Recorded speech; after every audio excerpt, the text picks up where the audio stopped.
far, you donated $10, which means I should send you a Steam key for Flowstorm, the game that I'm working on stream.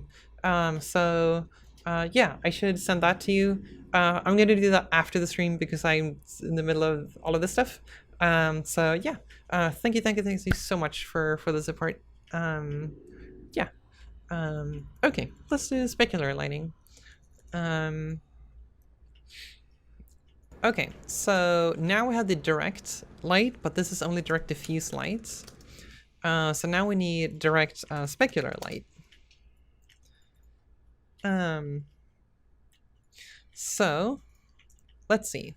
If we if we want to do specular light, that is like reflections off of the object, and reflections are view direction dependent. That's why like shiny objects that are like have like, I don't know, like crystals or whatever that are very shiny, they look very sparkly because as soon as you move your head, like the shading changes on them, right? And they're very like reflective. And that's specular light. The diffuse light doesn't like change, you know, the color of a specific point on the surface. At least not with this lighting model, because this is a very basic lighting model. If you want to get into like physically based shaders, then it does matter. But in this case, it doesn't really. So we're doing a very basic setup now. Okay, so for the specular light, we need the direction towards the or the view direction, which is kind of the direction from the surface to the current eye. Now I'm talking in VR terms, to the camera. We need to define the view vector. For that, we need the position of the camera, which can be accessed through a thing called the world space camera pos. So let's go here, and then let's define all of the things we need. So float3, camera position, world space camera position, and now, did you say you work on Flotsam? No, I work on Flowstorm, which is the name of my game. Okay, we have the camera position, but then we need one more thing. We need the position of the fragment being rendered right now, and that we don't have. There's nothing here that can help us, you know, to figure out the position of the actual fragment that we got. Very gratifying to see how much you're Googling, because I literally never remember the names of any of these things. No, like, you don't have to remember them, so why remember them? It's just useless. Like, yeah. Do you have a link? I actually don't really have a proper website for Flowstorm. I do stream Flowstorm. It's pretty much every time I stream here. But there's information below the stream. And I mean, I can show you the game if you want to, but I'm guessing most of you are here for the shader stuff. So, yeah, I mean, I can show you how I've used shaders in Flowstorm in case that's useful. But maybe I should do that later. It's up to you. Like, it's up to you. Like, whatever all of you want to do. So yeah. Okay.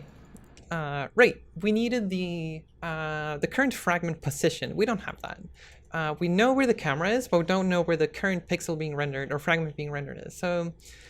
So how do we do that? That's actually a bit more complex than one might imagine. There's no position that we can just read from that just works. We actually need to pass all of this data to the fragment shader from the vertex shader. And if you notice here, we don't actually have a world space position. We have the vertex here from the mesh data. That is in local space of the mesh, so that's not world space. In vertex output here, we have the clip space position, but that's still not world space. So what we need to do is to make another interpolator in the output of our vertex shader. So let's add that. Let's call it world position. Let's use the next interpolator here. So now we need to define the world position as an output here. So O dot world position equals.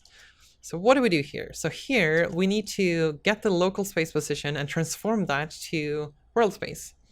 So Unity has a bunch of matrices. You don't really need to learn how matrices work. You can just think of them as a way to transform things from one space to another. And the matrix multiplication thing in shaders is called mul. So basically multiply, and then you pass the two parameters. You need the matrix and you need the vector you want to transform, right?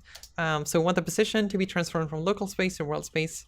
So that is called something like Unity object to world or something. I'm gonna look it up because I never remember this. Where is it? I shouldn't have to use these. They did have a better helper that is like, oh, here it is. Object to world, perfect. All right, so now we have now we multiply this built-in Unity matrix. We have access to this one because we're including it through the Unity CG include here.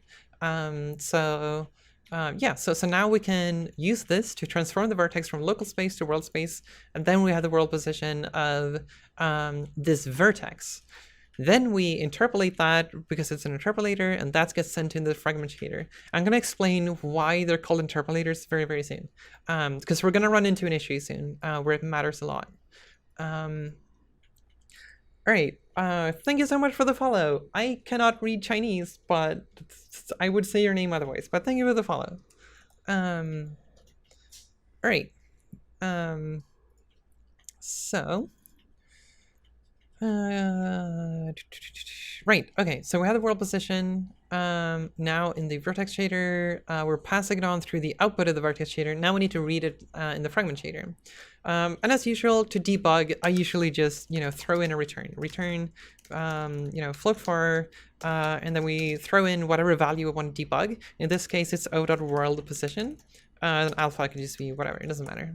And then let's go back. Okay, does this work? So it's clearly not local space. It looks like, I don't think this is correct. I think it is something wrong, but, so let's see, we move this on the x-axis and it becomes more red. That makes sense, because then the position is more, towards the red side of things. Or no, this might actually work. I think this is correct. So this is now visualizing the coordinates, right? Let's make another object that makes it a bit easier to see. Let's add a plane. Who uses planes? God damn it. We're using quads here. Legacy things. There we go. All right, let's slap on our shader onto this too. Okay, so again, a very useful tool is to look at the Unity gizmo in the top right, or the movement translation gizmo when selecting objects. So it's red in this direction. This should increase over 1 meter. So if we create a cube, the cube is 1 by 1 meter. And if we move this here, you can see that this is now increasing from 0 to 1 across the meter cube. So the x-axis is definitely working, and we can assume that the other ones work too, because they all use the same transformation function, right? Yeah, so we can safely assume that this is now working. So all the colors should be within this cube right here, because that's values between 0 to 1, right? Yeah. So we can kind of, this is like an RGB cube now. Okay, so it's working. Also, as an aside, I just love the aesthetics of just world space colors. I think it looks super nice. Anyway, sorry. All right, world position confirmed, working. Usually you have to make sure that scale is properly handling it, and rotation doesn't make it incorrect and whatnot, but all of this is working fine. Good. Okay. So what do we do now? We've got world position. So that's fine, that's working. Go back to our shading. That's trippy. It was pretty trippy. Okay, So now we can access the position of the current fragment being rendered. Why is this useful? Well, so let's make another sketch. Because you have the your eye or camera here. I'm so used to VR. In VR, things are rendered per eye. Because you have two cameras, like one per eye, which makes things very interesting and weird. So that's why I sometimes say eye, but for the intents of this thing, let's do a camera. Here's our camera. There we go. So you have your camera. You're viewing some scene, right? And then you have some objects. Here's our objects. So what we need now, we have the position of this one. And remember, this is in world space. So, you know, if the world origin is like here somewhere, here's the origin of the world. Here's unity 0, 0, 0, right? The position of the camera, that's a vector from 0 to the camera, right? And the position of the fragment that we're rendering is a vector from origin to that fragment, right? So for each fragment, we have a different vector for the point that we're rendering, right? So what we want the direction to the camera, and that's simple vector math. So what we need to do is that we need to subtract. So if we take this camera vector right here, let's try to make it prettier. There we go. To this point right here. And then we want to get the vector from here to the camera, like that. So all the way from here to here. The way to do that is that we take the camera position and subtract this vector. So what that gives us is a canvas that is too small.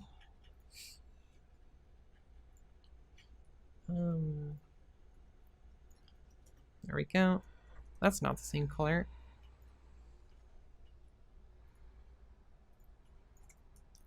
Okay, there we go. You take this vector, and then you subtract the position of the fragment. So basically, cam position subtracted by the fragment position. So you can just do a simple, you can just like append these vector on top of each other. So say we subtract this one, right? So that's this whole thing, but since it's subtracting, we negate it, right? It's going in the other direction, like this. So now we can add this on top of this vector. So doing that, we just take this chunk and then move it up to this one. We get something like this, right? So now it's the camera minus this vector, which is the same as adding the reverse version of this one. And that gives us a vector pointing this direction. So this vector is now this vector right here, because vectors don't have a position, but we do have this one going from this fragment to the camera. That's this vector right here. So that's kind of like basic math to get a vector from one place to another. You just you subtract the you take the destination, subtract it by this from the by the source, and then you get the vector between the source and the destination. So this is the vector we want, right? And then again, because we're, like I mentioned with normalized vectors, for this to be a valid direction vector, we need to normalize this one, because this one has a length that can be like anything. Like it can be whatever you want it to be, because the camera can be far away or can be close. In this case, we just want the direction. But say we wanted to do something like fog, then this distance matters a lot, because then this controls how dense the fog should be, right? So anyway, this is you can consider that to be the vector from the surface to the camera. That was a lengthy explanation, I'm sorry. But I hope it was relevant. Okay, so we now have the world position, right? So to get this vector, you do the camera position subtracted by this one, and then we get this vector. So camera position minus world position. So that gives us float3. We can call it fragment to camera. Okay. So now I have the vector from the fragment to the camera. What do we do with this? Well, we need to normalize it now for this to be a valid view direction. Within shaders, it's usually called view direction. So let's stick to that, because if you're looking at tutorials and whatnot, they're probably going to use that term. So that is simply the vector from the fragment to the camera, but we normalize it, right? Because we need this to be a straight up direction vector. So we got the view direction. As usual, we can just debug this. Let's just see what that looks like, and we can verify if it's correct or not. So let's do another output of the view direction, and let's go back to Unity. Okay, let's think for a bit. What do we expect these to be? So these should point toward the camera, and this should be in world space. So we can again use the gizmo in Unity to determine, is this direction correct? So looking from above, it's fully green, which is pointing upwards. Looking from the x-axis makes them red, from the z-axis makes them blue, right? And then it seems to interpolate smoothly between all these. So it seems like it's working. So if we get close, we can probably also tell that there's going to be a slight difference in shading, because at the bottom, it's going to be pointing more upwards, because these vectors down here have to have a sharper, angle up towards the camera, whereas these over here are more like flat, pointing towards the camera, like almost being, completely planar. And that's blue, and that's the z-axis, so it looks like everything's working fine. So now we have the vector pointing towards the camera. What are we making? I am making a long lecture/tutorial guide on how to write shaders in Unity, and right now I'm doing lighting functions. Okay, so view direction seems to work. Good. What now? All right, so we have the view direction, and we have the normal direction, and that's all we need in order to do a and light direction in order to do a specular highlight. So there are different ways of doing specular highlights. The most common ones are, or the traditional cheap ones that are not physically based rendering, is called Phong, and then we also have Blinn Phong. I think the most intuitive one is Phong, so we can probably start with Phong. Because Blinn Phong is a bit of a hack that just happens to look much closer to what reflections tend to look like. Yeah, so let's do Phong for now. So let's think about this. How do we want to, what color of the surface do we want, depending on all of these vectors now? So let's undo a few things. Okay, so say we have a light source over here. Here's our light source. Great. Might want to use colors for this. There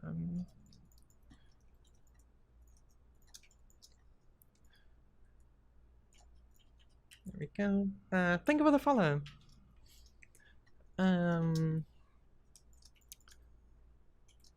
Alright, here we go. Say we have a light source over here. This is our light. And then we want to render a few fragments, like, all the pixels across the surface, right? So let's see what, like, how we want all of this to work. So fundamentally, the specular highlights are based on reflections, like a very, very specific directed reflections, whereas diffuse lighting is kind of the average of all of the reflections, right? So what we want is to, are you using a table? What do you mean by a table? Okay, so let's see. What we need something that can change, or so how do we do reflections? That's the first question, right? Oh, a tablet. No, I'm not using a tablet. So it's something related to your view, right? Because your view is the thing that is angle dependent. So let's say we have a vector, let's say we take the vector going towards a specific fragment, and then reflect that. So let's say we just bounce that one, right? So that means that this angle is the same as this angle, and it's reflected around the normal here, right? So that's the normal vector. So let's, God damn it.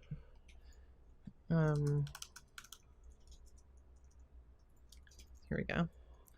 That's a normal color. Right. Okay, so we have the normal vector here now, right? And again, to a reminder, normal vector is the vector pointing out from the surface, just directly out from the surface, right? So that's our normal vector. Okay, so now we can see that if we take the view vector, that's this vector right here. Again, it's normalized, so it should have the same length as just the length of 1. So this is our view vector. And then we can reflect that one. So let's make another one. So this is the reflected vector, right? So this one is a bouncing off of the view vector. You can imagine the view vector bouncing off the surface, and that's based on the normal. And then here we then have the view reflection vector. So let's call it VR. So that's the view reflection.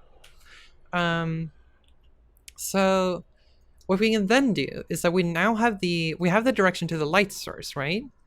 And as usual, we can do the dot products. So if the view reflection is pointing directly towards the light source, we want it to be very strong, right? If the view reflection is pointing away from the light source, we want it to be very weak. So how does the view reflection change over the surface? Well, the view reflection, if we sample this one right here, the view reflection is going to point further away from it because, again, it's bouncing off of the surface based on the view vector. So this one is going to point more and more away until the normal is perpendicular to the view vector, in which case the reflection vector just goes straight away, right? So you can see that this one is going to be turning towards the light source here. And then if you go up further, the reflection is going to be more and more pointing upwards like this. So this one is pointing almost directly towards the light source. Then it's going to be pointing more and more over like this. Then it's going to start bouncing off here, where it's going to start to like really take off over there. So all of these green vectors, that's the reflection of the view vector from the camera, right? Like this. Okay, so that's the so using these vectors in this way, as in directly reflecting the view vector, that's kind of the basics of doing a Phong specular highlight. So okay, so now we have all of these vectors. So what do we do with all of this now? Okay, let's go back to the shader. Okay. We have view direction. Where's our normal? We have the normal here. We're using that for the light fall off here. Okay. Let's use it again. So we need the view reflection vector, right? The one bouncing off of the thing. So how do we get the view reflection vector? Well, there's a handy function called reflect that you can use. And then you pass in the normal and you pass in the incoming vector. So we have the normal and we have the view direction. And then we can just return that just to make sure that it works, right? Again, because that's always super useful. Otherwise, it's going to be really difficult to debug this, like trying to figure out where in this shader is everything going wrong. It's super difficult. So I would recommend like always debug every step along the way in case you're not sure it's going to work. And in this case, I am actually not sure because I almost never use the reflect function. I don't remember if the normal is the first parameter or the second parameter. I don't know if the direction is incoming direction or pointing away from the surface. So I'm gonna have to try this. So this is view reflection vector. Let's do view reflect. Control space. Control space is not gonna work for shaders, I'm pretty sure. Yeah, there's no syntax highlighting for shaders. Or no, wait, there's syntax highlighting, but there's no autocomplete, so which also sucks. So welcome to shader coding. Let's look at we can actually look this up. So there's a NVIDIA CG. There's a documentation for CG here. So if we go to reflect, Incidence vector, normal vector. Okay, incidence vector sounds like it's pointing toward the surface rather than away from the surface. So we were completely wrong. So let's move it about. Probably negate the view direction because it's the incoming vector, not the vector pointing away from it. Okay, so let's see if this works then. All right, let's just output the view reflect vector and see what that looks like. Okay, now we have to do the same thing again, like use the coordinates in the top right to like figure out, is this correct or not? It sure looks pretty shiny, right? So if you remember looking back at the Photoshop thing, as soon as we got to the edges here for the view reflection vector, they started like pointing just straight up away from the camera, right? Because these just bounce off, right? Whereas here, they're pointed directly toward the camera. So we should expect, looking from above, it to be green because that's moving directly upwards. And again, looking at the other axes, we have red on the x-axis, blue on the z-axis. Now for this part right here, if these point toward a specific axis, we should see a glow of color here and here, or like around the whole mesh. So let's make it reflect toward red on the x-axis. And yeah, we can see that it's red around the edges because all of the vectors bouncing off of the edges kind of just continue forward, right? And that direction is the direction of the x-axis, right? Fresnel shader 101. We haven't actually made Fresnel yet, but this is close to it, right? Yeah, this is like a world space aligned Fresnel, but anyway. Okay, so now we appear to have a vector that is actually pointing in the correct direction, so let's go back to this thing. So that vector that we just visualized was a view reflection vector. So what's left to do now is to do the dot product between the view reflection vector and the light direction. Is this used for game dev? Yes, it's used for game dev. It used to be used more back in the days, because now if you're doing AAA games or like high, like games with high rendering quality, then you tend to use PBR, which is physically based rendering. But and PBR is similar to this in that, you know, you have a fragment, you have a bunch of vectors, and then you combine them in a very specific way. But the thing is, like, PBR is way more complicated than this. But the whole function of this whole function of having a bunch of vectors and parameters to determine the final lighting of this thing is called a BRDF, or yeah, BRDF. I think it's like bidirectional reflectance distribution function. What? Okay, can confirm. Good. Yeah, so BRDF is the term used for this operation where you have a bunch of vectors and you want to get a lighting output from that, right? So it's a BRDF. BRDF. So if you want to use a PBR, the BRDF is going to be way more complex. But in my case, I just have Lambert diffuse lighting and Phong specular highlights. We're not done with the Phong, so let's do that. But yeah, I think the more like standard or simple lighting stuff, that's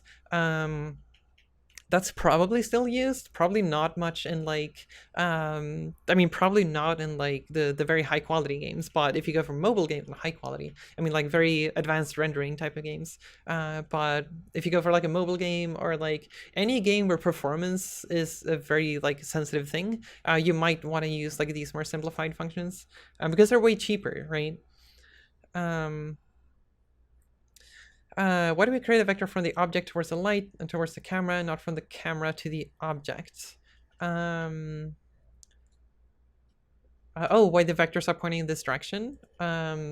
It's probably just because the math turns out to be cheaper that way, because we can just do dot products and it works out. Whereas if they were reversed, it would be more complicated. We would have to like reverse them in the math.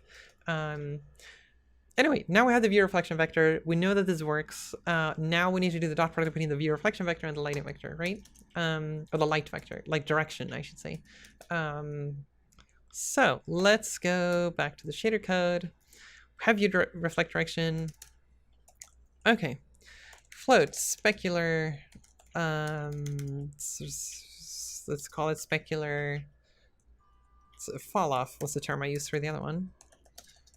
All right, again, dot product. We want to do the dot product between the view reflect vector and the light vector, right? Okay, so this is our specular fall off. Again, let's debug this. Let's just like throw this value out, see what this looks like. There we go. Okay, so this is starting to look like a it's a very matte, shiny reflection, right? But it does depend on the view direction, right? You can see that it kind of wraps around and changes. So that seems to work. Now let's do a few more things. Again, we had the problem of negative values in the dot product. So we want to remove those by doing the max 0 and then the dot product. So it's going to look the same because negative values are just 1. But yeah. All right, so now we have that. So let's see, we might want to be able to control this. We might be able to control the glossiness of this object, right? Because now negative values are just 1. Oh, they're just 0. Like, well, the output on the display, if you give it negative values, is just 0. Sorry. So, okay, so now let's modify the glossiness of this. This is a very common thing to do. You know, should it be very shiny or not shiny at all? So let's make another parameter for that, so we can like control that per object. All right, there we go. And this is just a float, right? Or we might want to make this a range between like 1 and a lot. I don't know. We're gonna have to modify this one later. Actually, let's just make it a value or floats. I cannot keyboard.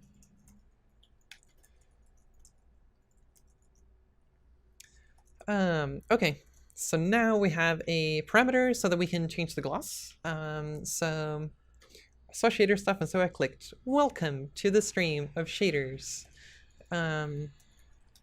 Okay, so we got the gloss and now that's a parameter that we can control. Again, let's just output the gloss.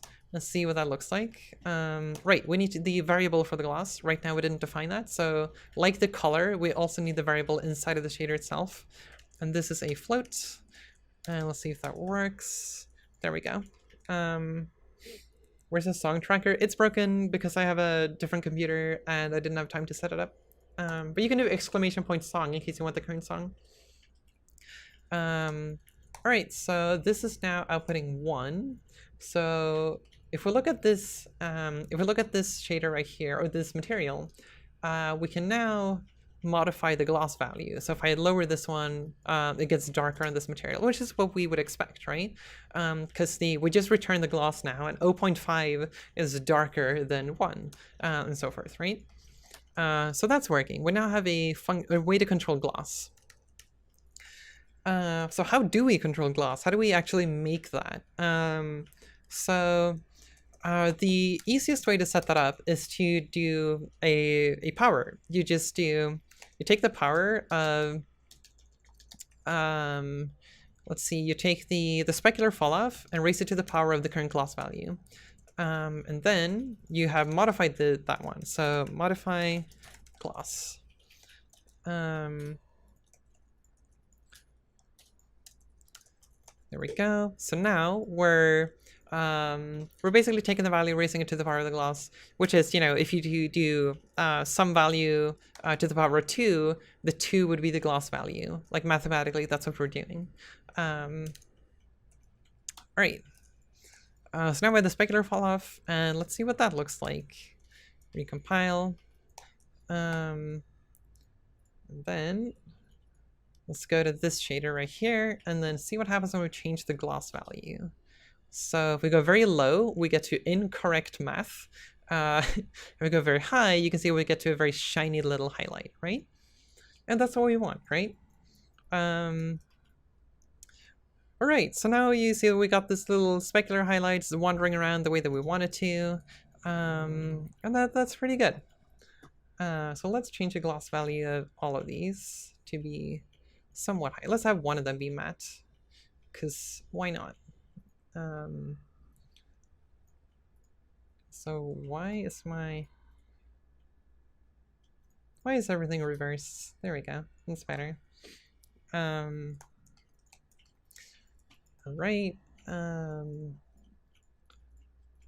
Doesn't exactly help that these are called simple shader instead of material. Can you recommend any reading material for shaders? Yep. For Unity, for learning how vertex shaders and fragment shaders work, I recommend this one. That's where I learned like 5 years ago. It might be outdated at this point, but it's very good for covering the basics. That's where I started. Or my stream. Feel free to come here and ask questions. I stream game dev here generally. And I'm always open to questions if it's, whether it's about how to do things in Unity or in game dev, or even within the industry, or like how to navigate things. But yeah, I tend to be very, very open on my stream. This is kind of an exception. I tend to not do like 100% lecture type streams, but I tend to kind of talk about what I'm doing and why whenever I'm working on games. Right, I wanted to make the gloss different for one of these. There we go. Let's have one of them be a bit more diffuse. Okay, so some of you may have noticed a problem with this, or depending on the art style you want to achieve, you may have noticed that this is extremely faceted, right? You can kind of see the triangles wandering around in this one. Same thing if you go to this one, it's kind of like a grid. And I'm guessing that that's not what you want to do, right?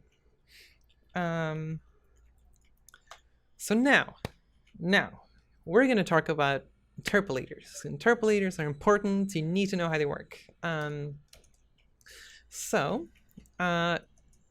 problem, let's do this problem in 2D because that's easier to get a grasp of.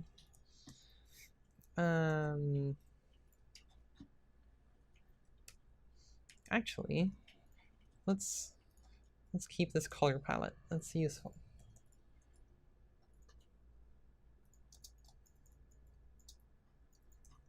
Incorrect. There we go.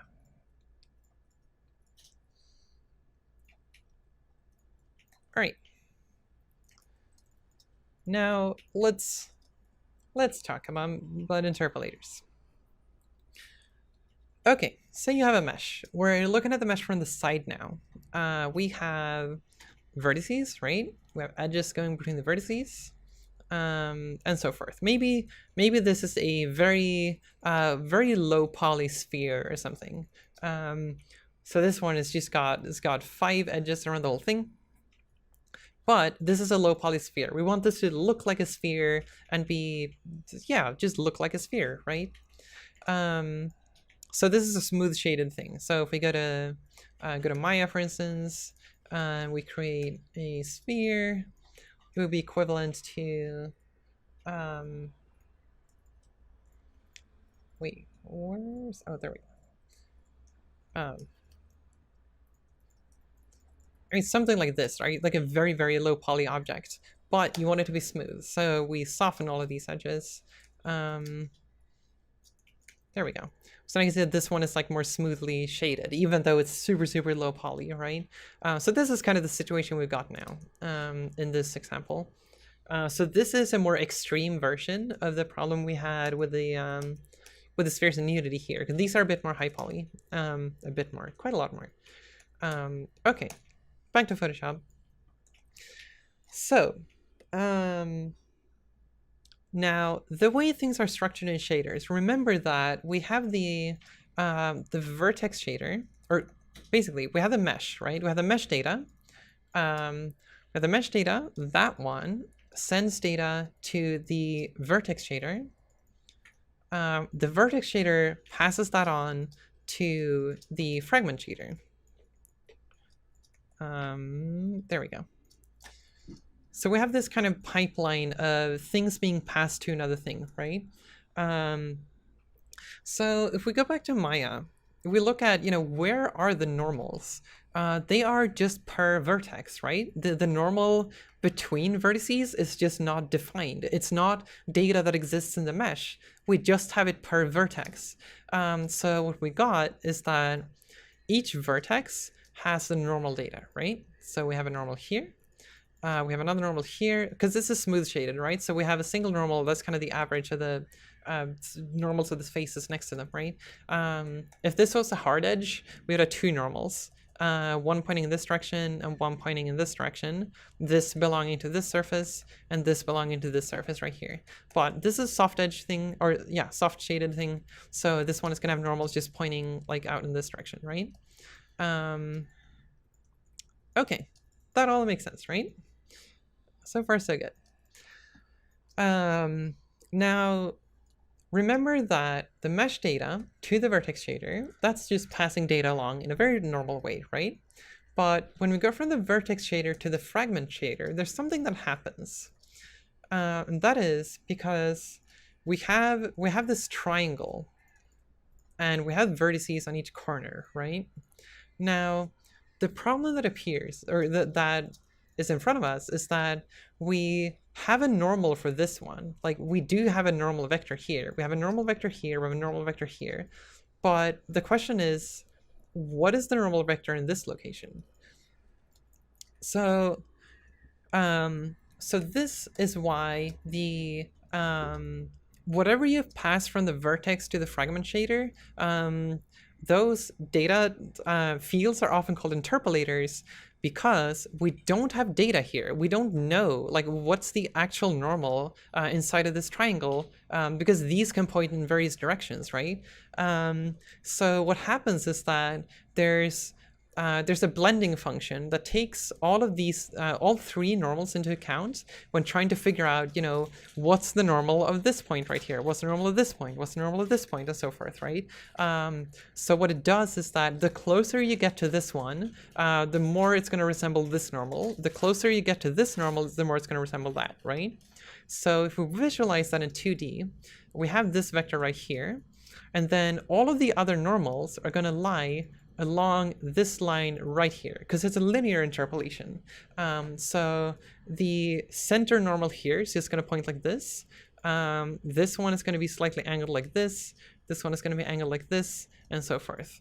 So these are the interpolated normals. And this goes for everything you send from the vertex shader to the fragment shader is interpolated like this. So for instance, hold on, I'm undoing. Actually, let's keep this. There we go. So that applies to anything you have. So that could be, say you have vertex colors. You have one color here, you have one color over here, and one color over here.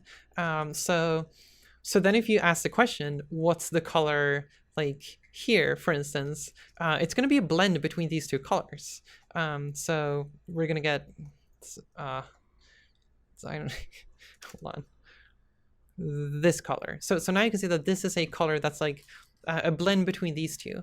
So instead of just being like a harsh cutoff, like a harsh cutoff or something would be like, you know, this green color is only in like this area right here, like here. And then you have this one in this area and so forth. That would look pretty bad. So what happens is that they are interpolated. So we get like smooth data like this.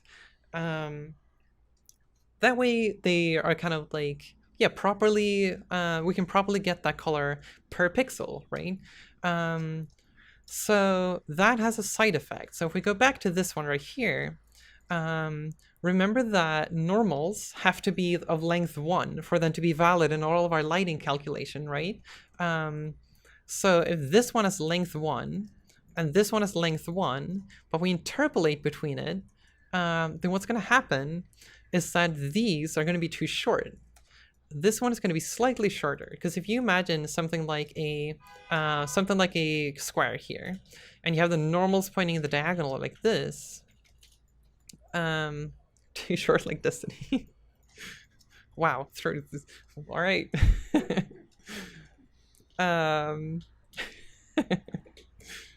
Shots fired indeed. There we go. Okay, it's a bit more clear in this example, right? So now the length of 1 would be like in this circle right here. But if you look in the center, it's too short. It doesn't go up to the top of this little circle, right? So the Where's that's selection? There we go. So the interpolated normals that we're going to get in the fragment shader, it's all of these vectors. But what the vectors we want should lie along a line more like this, right? Because we want these all to have the length of 1, right? Then it's going to continue circle around like that. Yeah. So what we need to do is we need to solve this problem. So how do we do that? Well, we actually do have a function called normalize. So what's happening here is that these are too short and we need to normalize it. So let's go to the shaders again. And let's go to our normal. So that's in the input of this one. So let's define the normals here. Normal equals O dot normal. And then replace all of the O dot normal we had here. Because we're making this into a variable now. Inside of the fragment shader. So go back, it should look as bad as it was before. Perfect. Okay. So now that we get the normal from the vertex shader, we need to remember that this one is interpolated. And that means that the length of this one could go below 1. So we normalize this one. And then we get, then we go back, and there we go. So now the normals are properly interpolated, where we normalize them again after the interpolation, which made them incorrect, and now they're fixed. So now we have this smooth highlight instead of the shitty faceted thing. Unless you want that faceted look of your game, in which case then go for it. Yeah. All right. Did that make sense so far? Also, if you, in case you want to look into the interpolation and whatnot, this type of interpolation is called barycentric interpolation. If you want like a very simple explanation of how it works, is that if you imagine a point, like say you have this one, for instance, you want to get this point right here, then you can imagine forming triangles in all of these regions, right? So if we just draw lines to the point, then the area of this one is going to be, is going to act as a weight for how much this should influence the color. And the area of this one is going to act as a weight to determine how much this is going to influence the color, and so forth. So then there's a lot of yellow in this one, right? The area of this one, as a percentage of the whole triangle, is going to be very big. Therefore, it's going to be very close to the yellow one. That's kind of the basics of barycentric interpolation.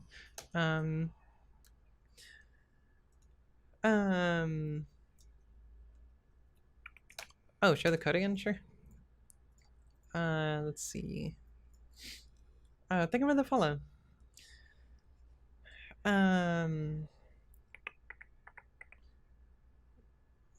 Return flips for negatives. Would I have negative specular fall off?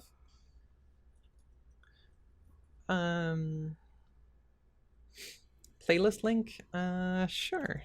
I added a command called playlist, so you can just like do that. And then this one is the lo-fi playlist. It's available on my profile. Is there a way for fast normalizing without using square roots? Probably. I've never used that one personally, but yeah, it is expensive to do it. But I mean, it depends on the platform. If you can avoid it and you can retain your art style and whatnot, then go for it. But yeah, it's just up to the current like project and your like performance goals and whatnot. I need to drink water. I just realized. Heck, I totally forgot.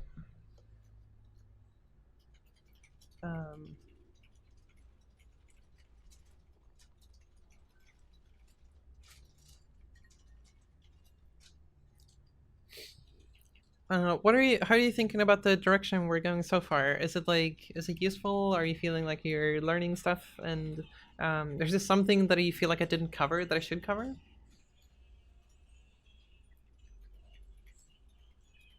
I'm thinking by the end of the stream, I can go into showing a few examples of the shaders that I've done in ShaderForge.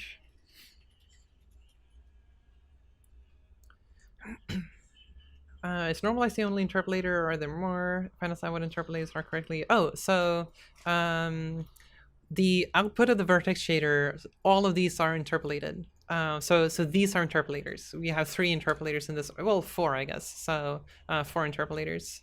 Actually, I don't know if this counts as an interpolator. It should, I guess, but yeah. So we currently have 3 of them right here. We don't need to normalize all of them because we only need to normalize the things that need to be of length 1. Yeah. Yeah, it's cheaper not to do it. So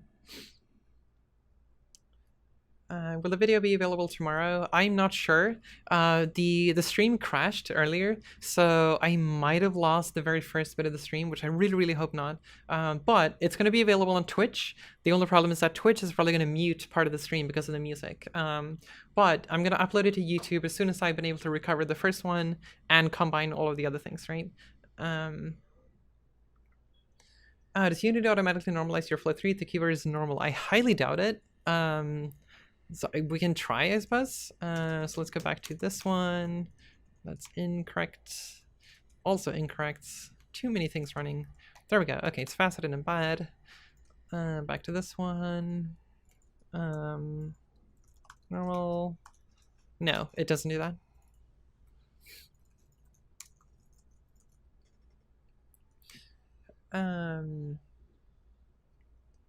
Yeah.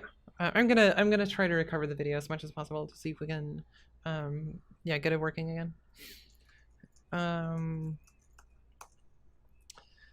Okay. Right, we still haven't combined all of this. We still have the problem of like we only have the specular light on its own, and then we have the diffuse light on its own, but we haven't combined them, right? So let's do that. Okay.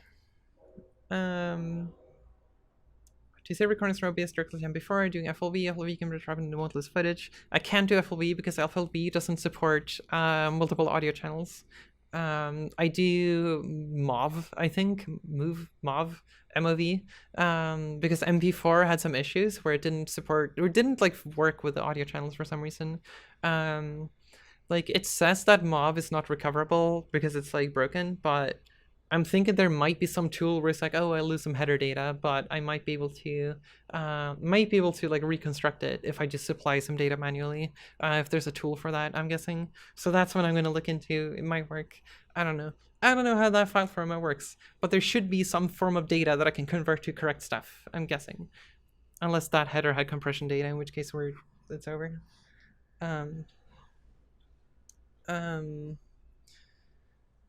Okay. All right, let's combine all the things. Let's see, direct specular light. We still haven't done the whole thing. So we have the specular fall off, then we modify the gloss.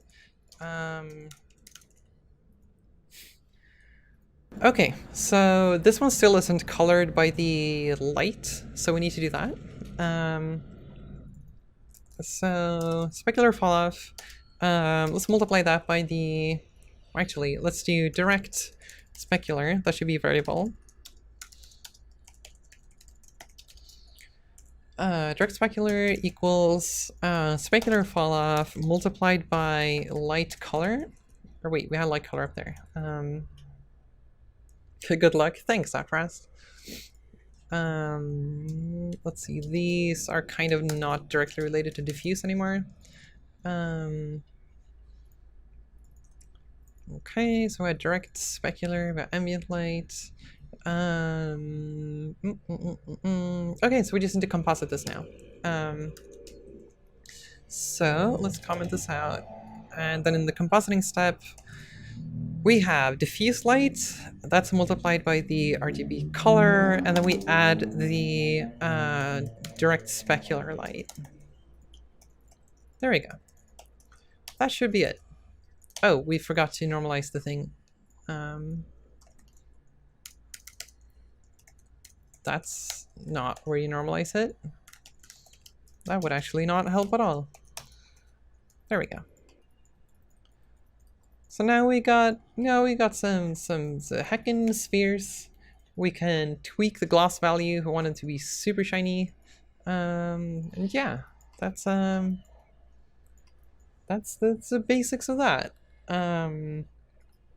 There are a lot of like nuances in terms of like how you want to combine these things. Like, should the surface color affect the specular color? Should the specular color be different from the incoming light color and whatnot? So there are different ways of setting this up. It kind of depends on how you want your shader to look.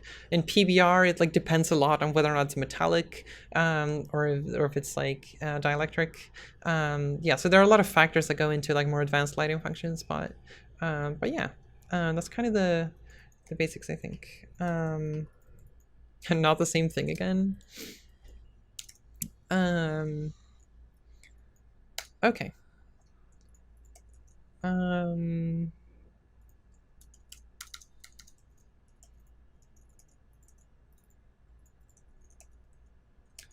right. Is there anything you want me to go through? We kind of almost only talked about lighting at this point. We haven't really done any like math shenanigans. Might be fun to talk about transparency.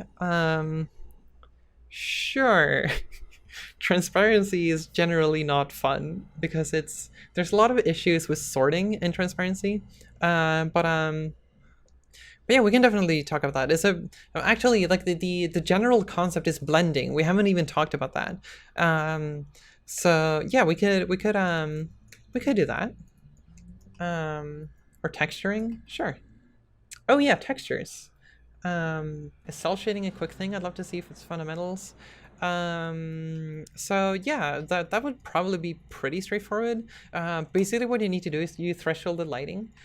So that's actually very close to what we've already got, right? So let's say we take the let's do, where's the diffuse light fall off? That's this one. Okay, so we have the light fall off here. So we can threshold this one by doing light fall off equals step, then 0.5 or whatever, or maybe a bit higher, and the light fall off itself. I might have reversed this one. We'll see. There we go. So now we have like this very, very sharp edge for the lighting, right? So in this case, we probably want to use like a different value. That's a bad value to use. So now we have this like very sharp cutoff there. And then we might want to do that for the specular highlight as well. So again, we just do the same thing for the specular fall off. I can explain how it works in a bit. So whoops, forgot to replace that thing. There we go. So now I have this like very cartoony highlight thing. Yeah. So that's how you would like start doing something cartoony. There's a lot of like, there's a lot of nuances in how you set this up, but this is kind of the basics. You have your normal lighting functions, and then you kind of remap them to be a bit more cartoony, right?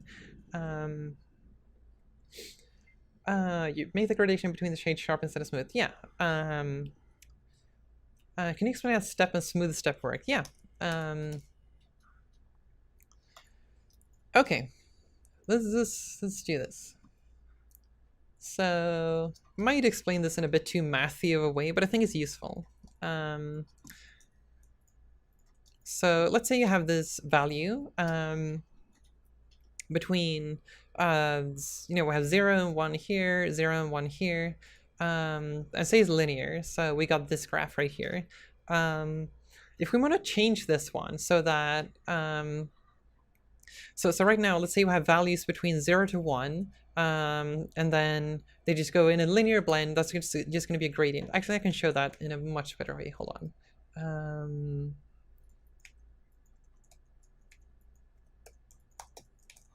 There we go. Hello, quad. Let's add the same shader to that one. That's a light source. Okay, let's hijack something as our gradients. So I'm just gonna do return uv.x. No, y.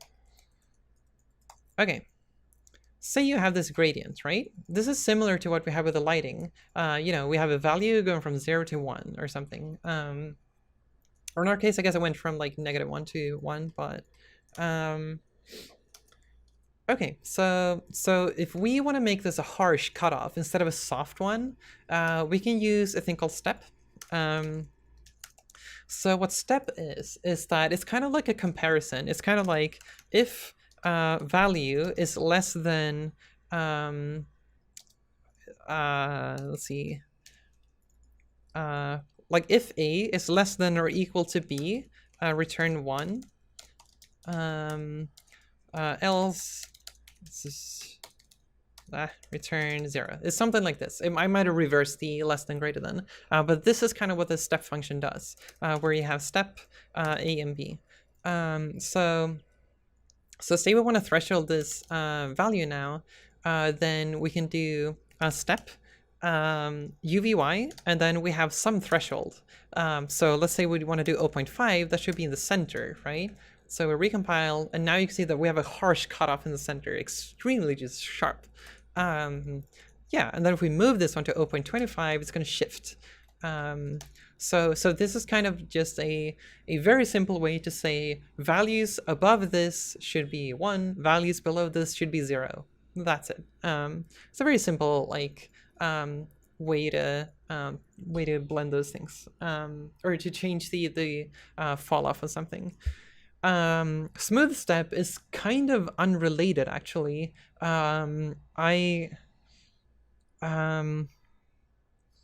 Heck, I feel like I should explain lerp and inverse lerp before explaining smooth step. Let's do lerp. We haven't talked about lerp somehow. How we had a stream, multi-hour stream, and I have not done a single lerp. So let's actually fix that. Let's say we want to do color. Or actually, let's just output UV dot Y. There we go. Okay, let's go back here. What function moves in X size increments rather than cutting off at the number? What do you mean by moving in X size increments? If you would just want to change the rate of the gradient, you can multiply it and then subtract or add to offset it. If that's what you mean. Anyway, okay, so lerp, super useful. If you've used it, you probably know how it works in C# or with values, but you can do that with colors and whatnot too. So say we have this gradient and we want to have two different colors. Like we have a color at the top and we have a color at the bottom. How do we do that? So lerp is very similar to the interpolation we were talking about here. You can think of the interpolation between these two as a lerp between this one and this one, where the distance along the way to the next one, that's not how you do this, there we go, where the distance here would be percentage called a t-value. So this would be like 0.5 or something. So if this is A, this is B, and we do a lerp between A and B, and then T would be the percentage here. Then what we get is a blend between these two, which you can use for colors, you can use it for positions, you can use it for all sorts of stuff. This is probably a dumb question, but I remember I had difficulty with this. Are there ifs and elses in HLSL? It's not a dumb question. Don't worry about it. There are ifs and elses in shader coding, but you do want to try to avoid them because if statements and conditionals are very expensive, or well, not very expensive, but it can be very expensive depending on how you use them. So in general, if you have like two simple math functions and you need to alternate between them based on something, quite often it's cheaper to calculate both of them and then multiply one of them by 0 and then add them together, rather than making an if statement and then return something else if you based on the state, right? So quite often you just run the math of all the branches and then just like kill the branch that you don't want to use, right? I heard lerp is not super good for performance, or a common case where something cheaper can do the same. It depends on what you're doing, but you can do other things. You can use something other than lerp. Yeah, but I mean, lerp is, if it's expensive for performance, that's probably on a like very performance sensitive platform. Because a lerp is generally not expensive for if you're doing like desktop stuff. But yeah.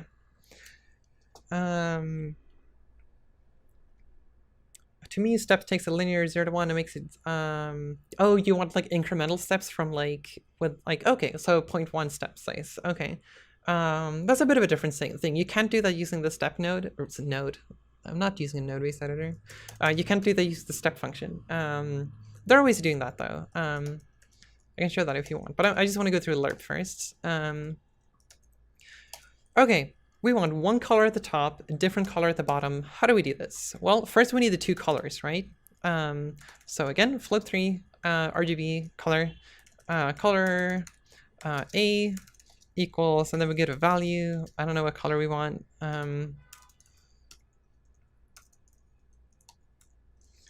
Perfect. And then we have color B. Great.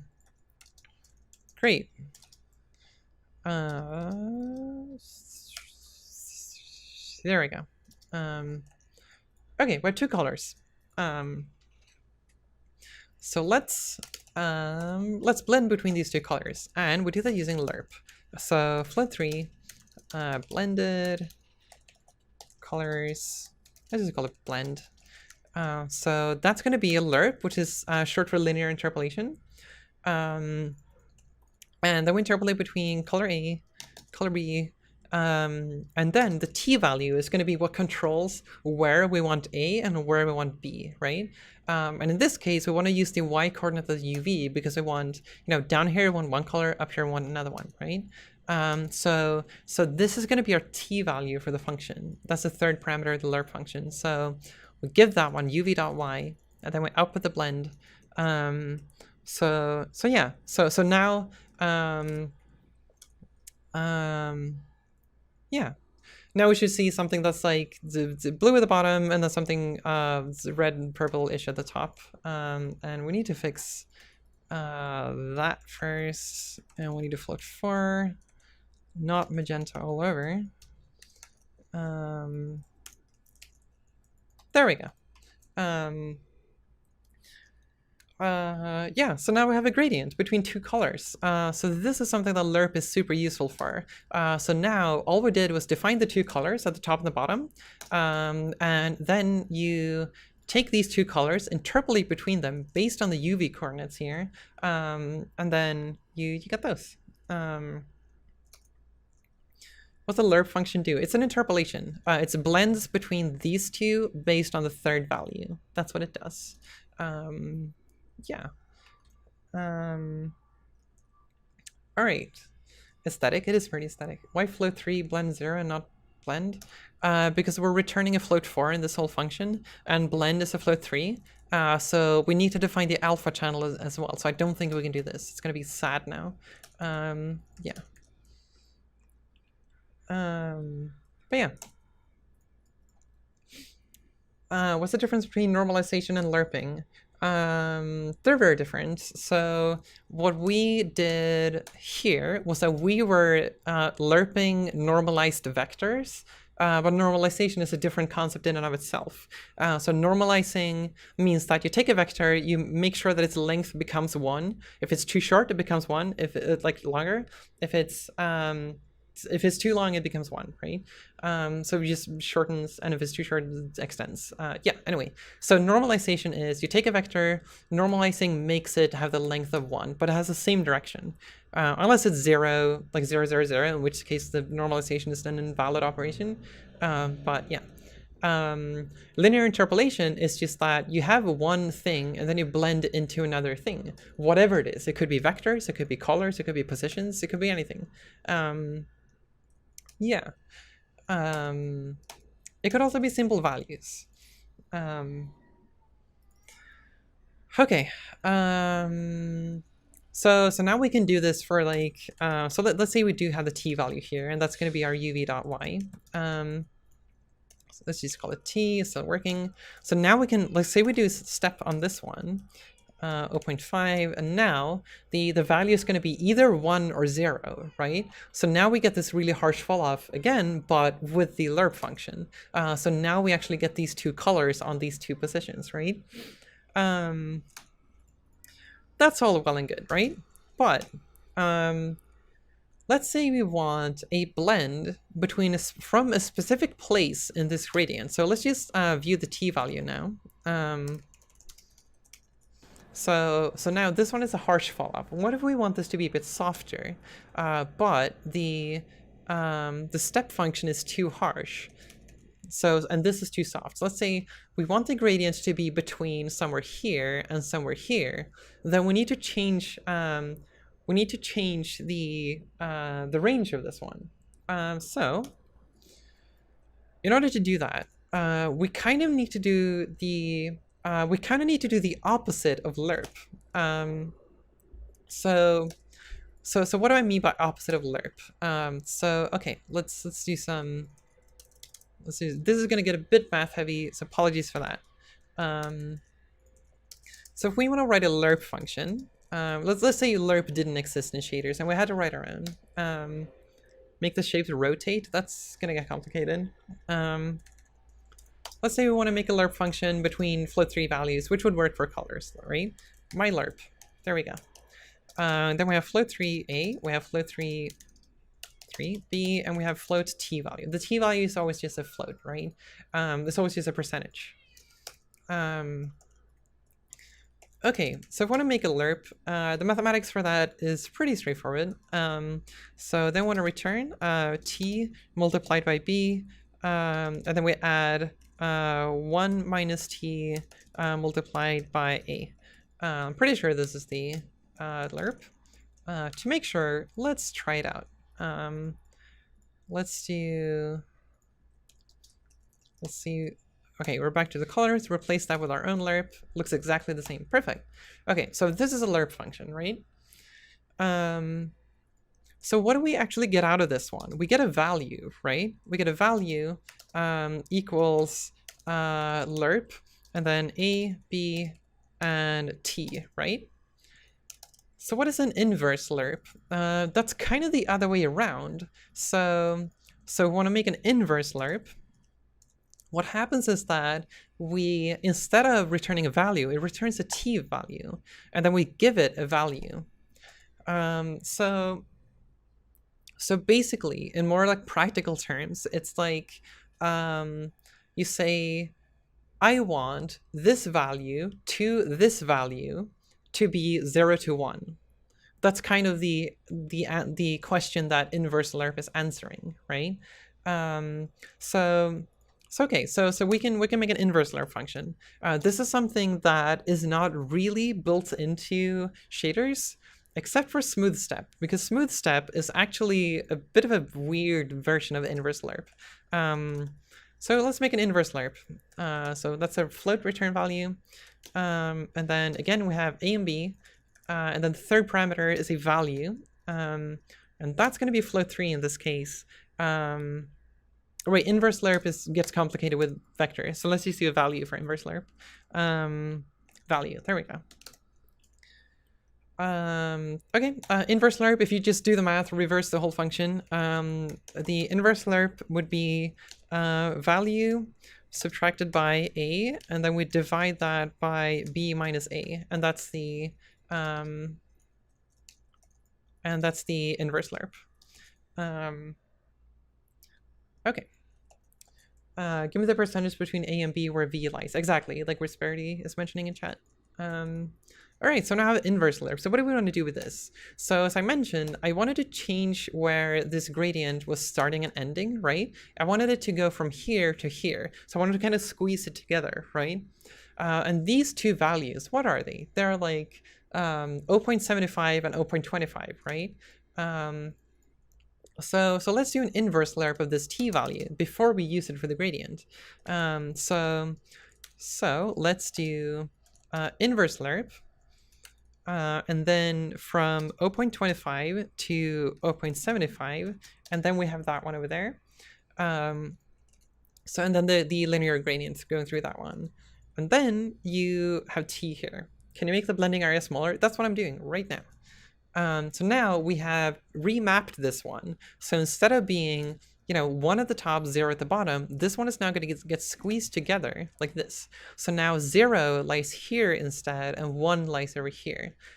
So that's kind of what we did now with the inverse lerp, because we just told it to, you know, wherever the value is 0.25, I want it to be 0. Wherever the value is 0.75, I want that to be 1 within, given the value that I provide, right? And that's what it did.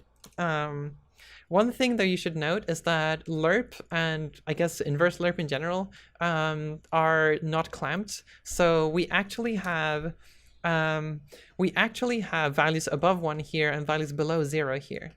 So we might want to be careful like how we use that and whatnot. This sounds like something you could theoretically use for black bars on the screen during cinematics. And like, yeah, sure, you can use this for whatever you want. Like there are lots of different ways you can use this. Okay. All right, so smooth step. Now we're finally back to smooth step. Smooth step is a very, very strange function. Smooth step is an inverse lerp, but it has a smooth curve applied to it. It's very bizarre. I don't know why it exists, but it exists. So we smooth step this one. It works pretty much the same way. It's just that there's a curve applied to it. So it's like an ease in, ease out function to the gradient here, instead of being linear, right? But why shader languages have a smooth step but not an inverse lerp is, I have no idea. It's very strange. Why is there no inverse lerp? Makes me sad. But anyway, so smooth step is an inverse lerp with a smoothing function applied to it. Yeah. Thank you for the follow. Okay, that's some heckin' math. Now we can use this for the blending thing again if we want to get the colors back, and now this is in a very like short range. So if we move this one closer to like 0.45 to 0.55, it's going to be a super tight range in the center here, right? Okay. All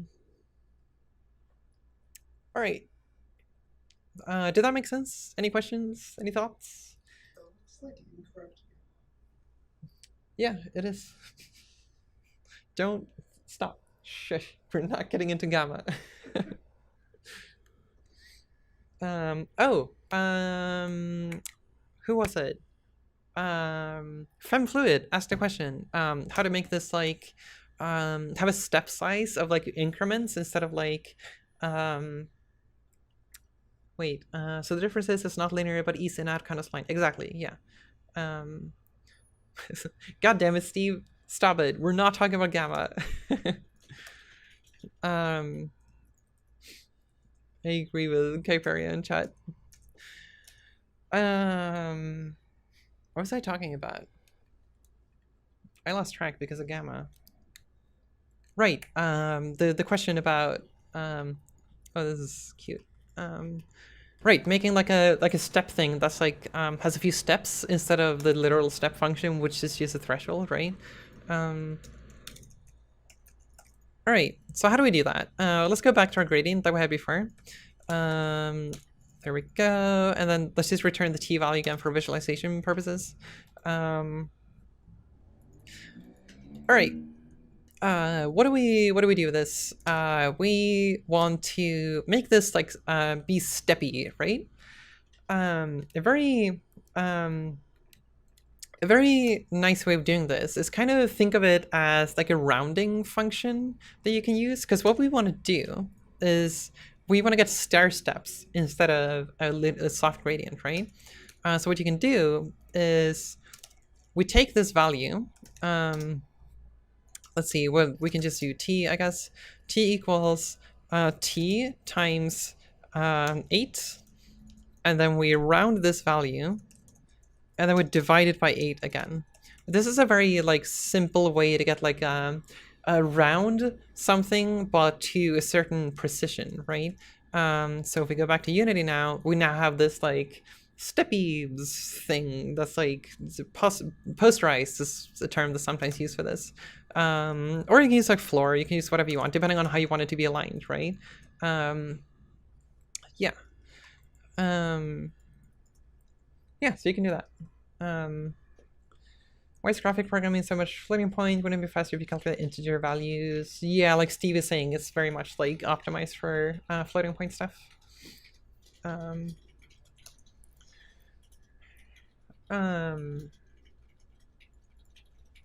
this way, returning to the cell shading shader, you would assign number of shades. Yeah, pretty much. So I mean, we can make a function out of this too. Let's make that. Let's make a posterize function. Posterize. Then we have the float number of steps, and then we have the value, right? And then we just do this thing. So return. There we go. Return.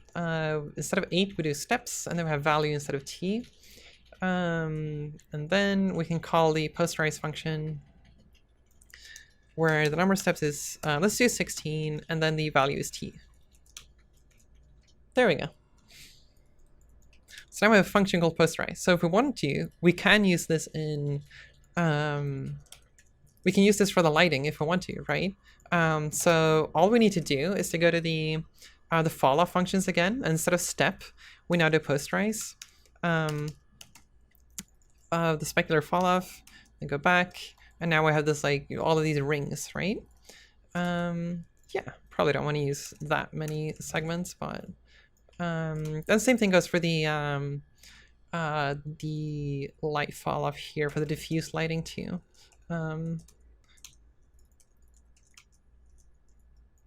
Yeah, this is a weird little way of doing the cell shading type of thing. Yeah.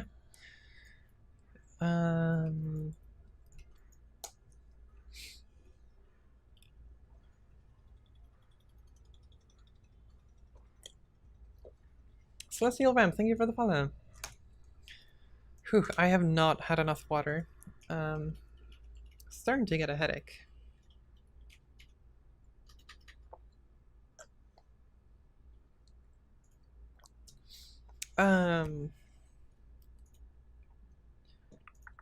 Looks like the specular is inside.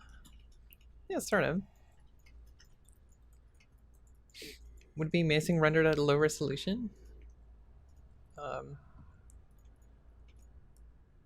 Oh, never mind. I was gonna do some shenanigans, but never mind. Yeah. All right.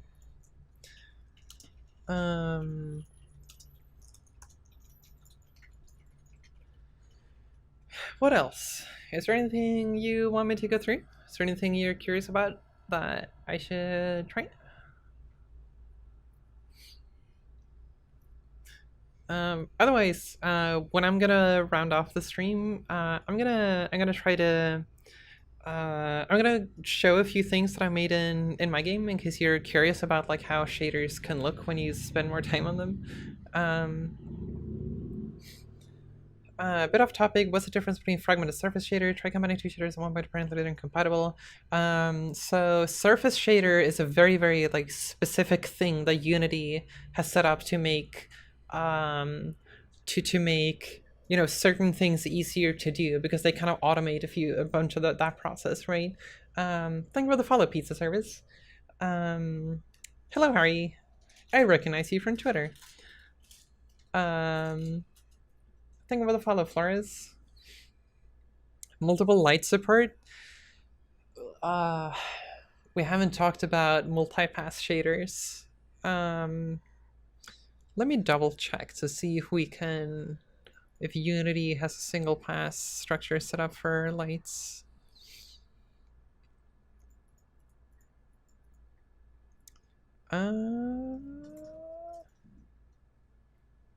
Might actually have that.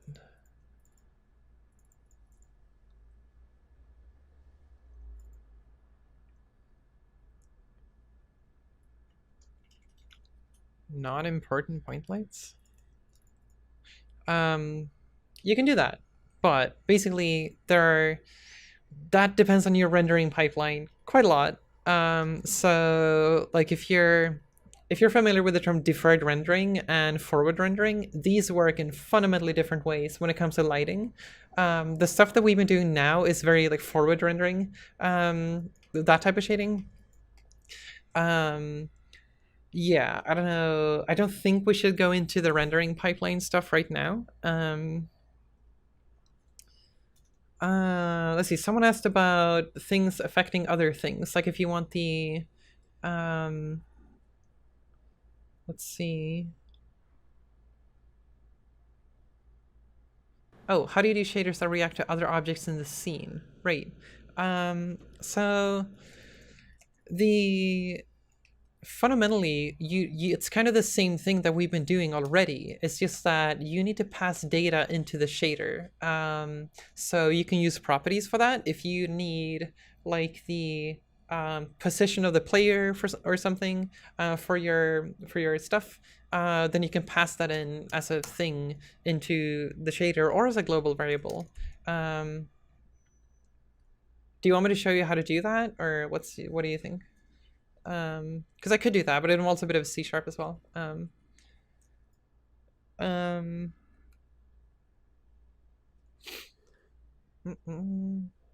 What if we wanted to show the red sphere's reflection onto the blue one? Oh boy, that gets very complicated very quickly.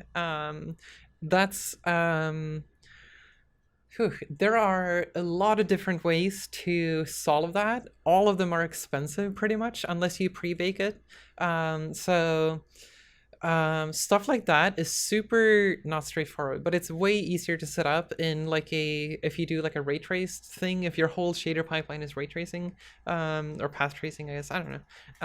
Like that gets easier because then you can just like do the vectors.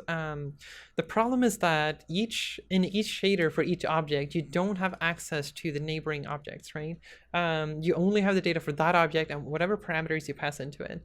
I mean, in Unity, you do have, you can bake like reflections and whatnot into a cube map and then have that on the texture. But yeah. Can you make the spheres glow when the mouse gets closer to them? Yeah, sure. I can do that. It probably doesn't take that long. Let's where's the camera? All right, let's set up the camera first.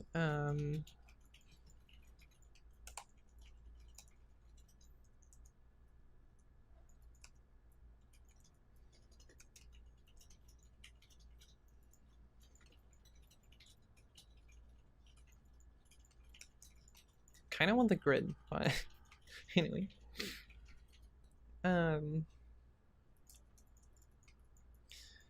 Okay, do we need a surface maybe?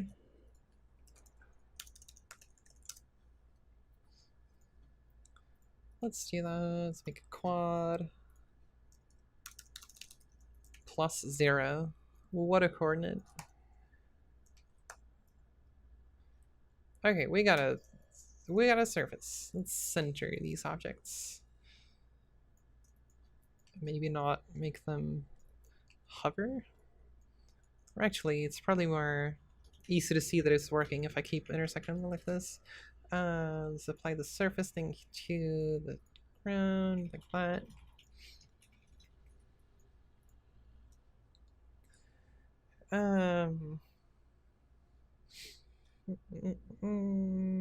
Maybe grab pass would be a cool thing to show. We could do that. I haven't talked about blending though. I think I need to do that first. Otherwise, because I think that's an important thing. Like transparent shaders is not something I've been, yeah, that's not something that I've been talking about yet. What about simple ray charging? You mean ray marching, or? Yeah, I mean, we could do that, but that's not as relevant for games. That's kind of like, I don't know, I want to try to keep this pretty relevant for learning how to code shaders specifically for games, right now at least. Ray tracing is super fascinating, and I could do that, but I think that's out of the scope of this stream. And I think my knowledge with that is mostly related to like sign distance field ray marching, or not ray marching. I guess that would be rate, whatever, you know what I mean, sight distance field stuff. I'm only on that, not like actual, like, you know, setting up reflections to intersect that with triangles and whatnot, but yeah. Anyway. What's I gonna do? Oh, somebody asked about like how I can make the things glow when my cursor gets close. I think that's a good example of like how to pass data into shaders and how to connect this to your games. I think I'm gonna talk about that. I want to change the light color. I don't like the yellow that we got on the ground there. There we go. Okay. This requires a C# script, but sure, why not? Okay, so it's a mouse glow thing. There we go.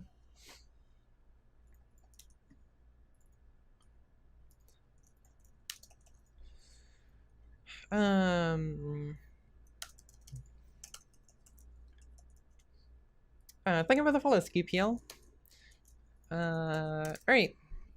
So let's see, how do we do this? This should be in an update loop because we want this to happen every frame, right? So every frame we want to trace a ray from the cursor to the ground. And this one happens to be at 0, so we can just intersect the mathematical plane if we want to, instead of like doing colliders and whatnot. All right, so we got the normal and a point. Normal would just be vector3 dot up, point would be vector3 dot 0. Right, then we need the ray from the mouse. So we can do get component, camera, and then screen point to ray, and then we need to send this the mouse position. So let's define that. Input dot mouse position. Throw that into this one. That should give us a ray. Good. And then we do plane dot raycast. Okay, and that's an if statement because it could theoretically miss the plane in case we're like shooting the ray in the opposite direction. So that one returns true if it does hit. So we provide that to ray. And then we get the distance at which it entered the plane along the ray. Enter distance or something. Okay, so we got the distance now. Now we need the point at which it hit, right? So that would be ray dot get point at that enter distance. So there we go. So that's a vector3. Mouse position, or like world mouse position. Yeah, there we go. All right.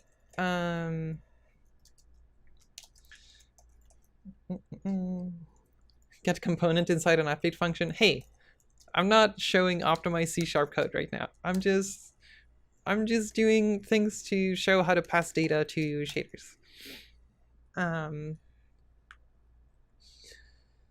Okay, all right. Let's pass this to shaders now. So now we do have the mouse position. I suspect that this might not work correctly because the mouse position might be flipped on the y-axis, but we'll see, I suppose. Okay, so now we can do shader dot set global vector.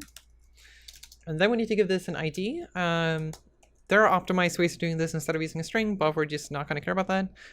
So now we're going to call this mouse position. And then we're going to set that to the world mouse position. All right. So that should be enough to send that to the shader land. Now we need to read this one in the shaders because we're not doing that at all right now.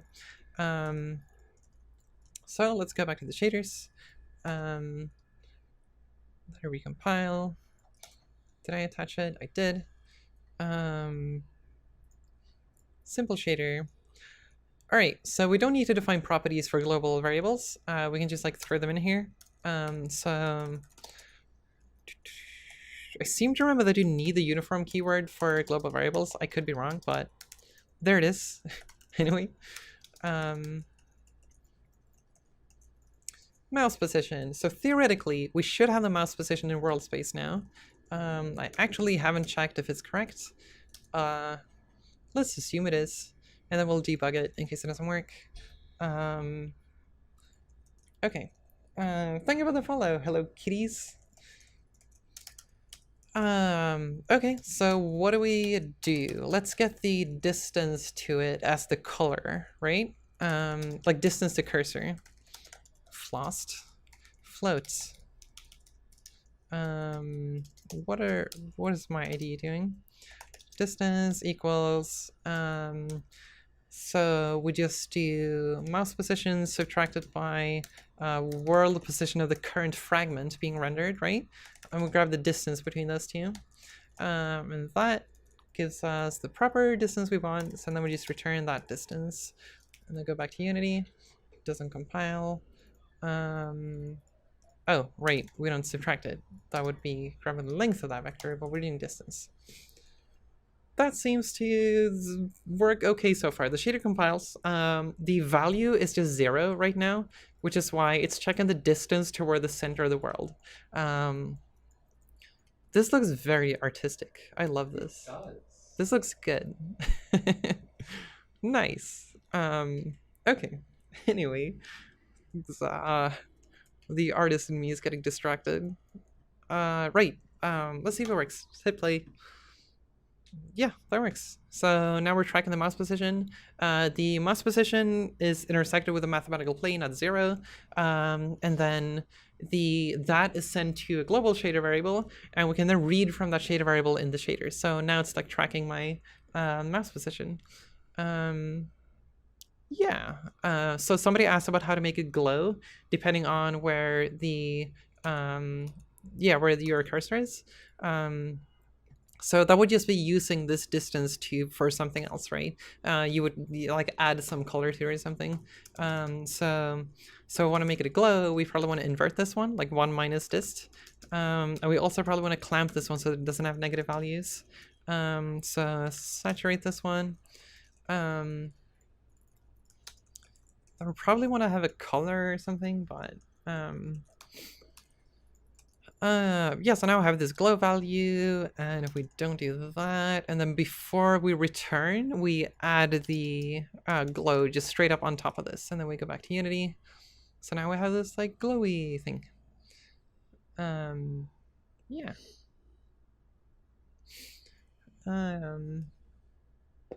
Is the mouse position global to all shaders since you use static method from shader? Yep, it is. I don't know if this counts as beginner shading, but could you show us how to make a shade that is affected by other game objects? For example, a water shader with foam at the coastline. That's a very complex thing to do, because there's no easy way to make things affected by other things, because things don't have access to the other things. Usually, so say you do have this shoreline around your thing. The way that you'd probably solve that, depending on, you know, platform and the scale of the game and all of that stuff, you would probably bake some data. Like you would generate a texture from top down that tells the shaders, you know, where is the coastline. And then instead of, you know, getting access to all the game objects, it just get access to the coastline texture that you generated. And then it can use that texture to make the coastline along the edges of the thing. Yeah, so, well, I can actually make an example out of that. I don't need to do the coastline generation, but this would actually be a good way to talk about like textures, because we haven't done texture sampling yet.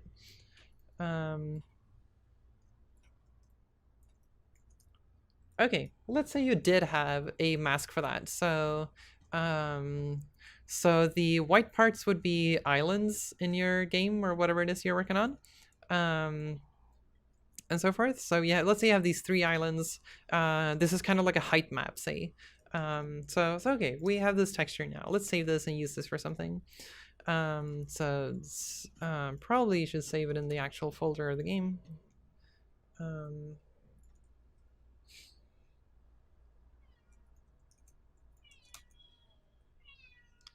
Thor, what's up?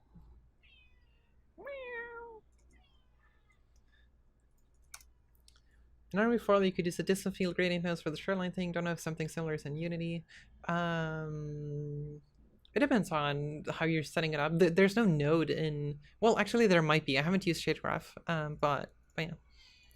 We're going to do this manually now, but I'm guessing it's like the same thing. It's just that it's abstracted in a thing, right? In a thing called like gradient or whatever.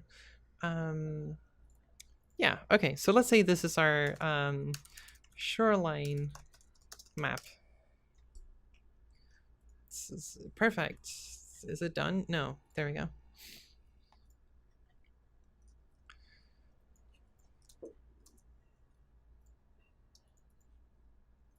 Also, I'm realizing I'm dumping all of this into a single shader, like all the different examples. All right, let's go back to the shader. Now we need a texture for this one. So this is how we set up a texture parameter. This is going to be our shoreline texture.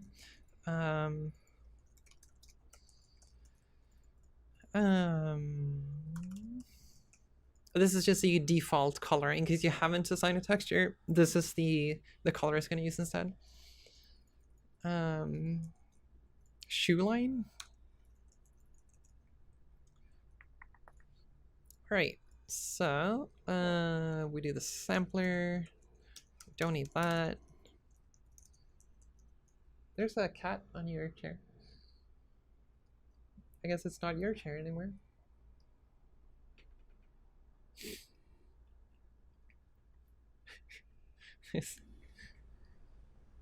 This cat delivery is very dark. Where's lighting?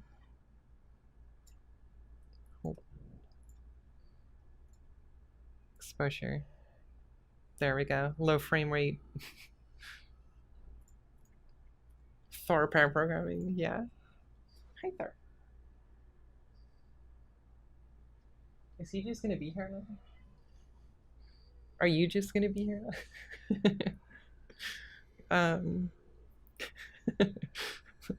This glides off screen, just like a short break, cat break.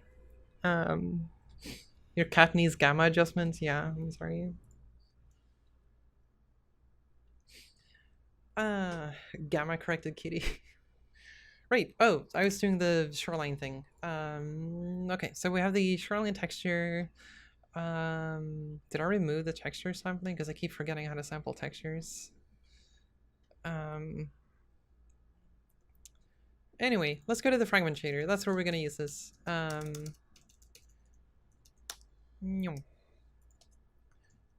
right. Shoreline texture. We need to sample this. It's like text 2D or something. I keep forgetting if it's like a lowercase d or uppercase d. I don't know. O.uv. Or did I call it UV0? I call it UV0.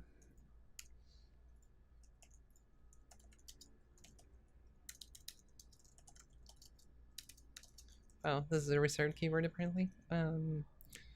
So this is the shoreline map. Let's just call it shoreline. Then we can just return. Actually, we could just grab one of the X component because it's just a grayscale texture. So, yeah, that probably works. But we haven't assigned the shoreline ones. Let's do that, and there we go. So now we have the texture from that we made in Photoshop. We now map that one onto this plane, and the coordinates we use to map that one is the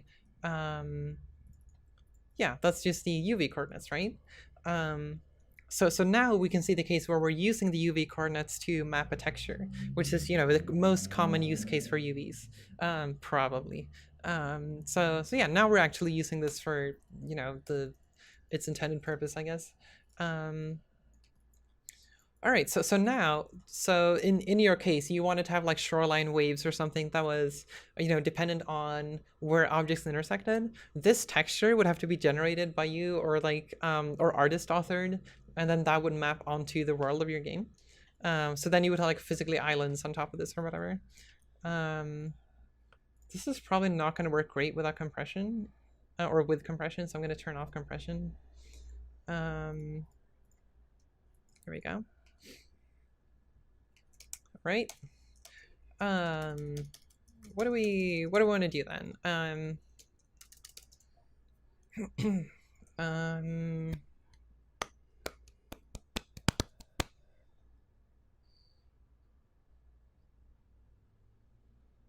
Right. Okay. So you wanted to then have waves going out from these, right?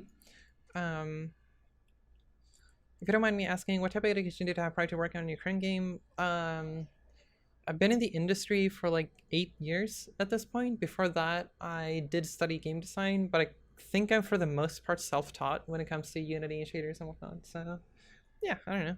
My education has been like not super influential. It's more like that's been better for like making connections within the industry and whatnot. But yeah. Okay, so now we want something that can like wander along the shoreline, right? So for this, we're probably gonna need the time as a variable, right? So we can use time as a Unity variable. Time.y is in seconds. So let's say we take shoreline. Right, there's another function that's super useful. Anyway, I'm not gonna go through that now.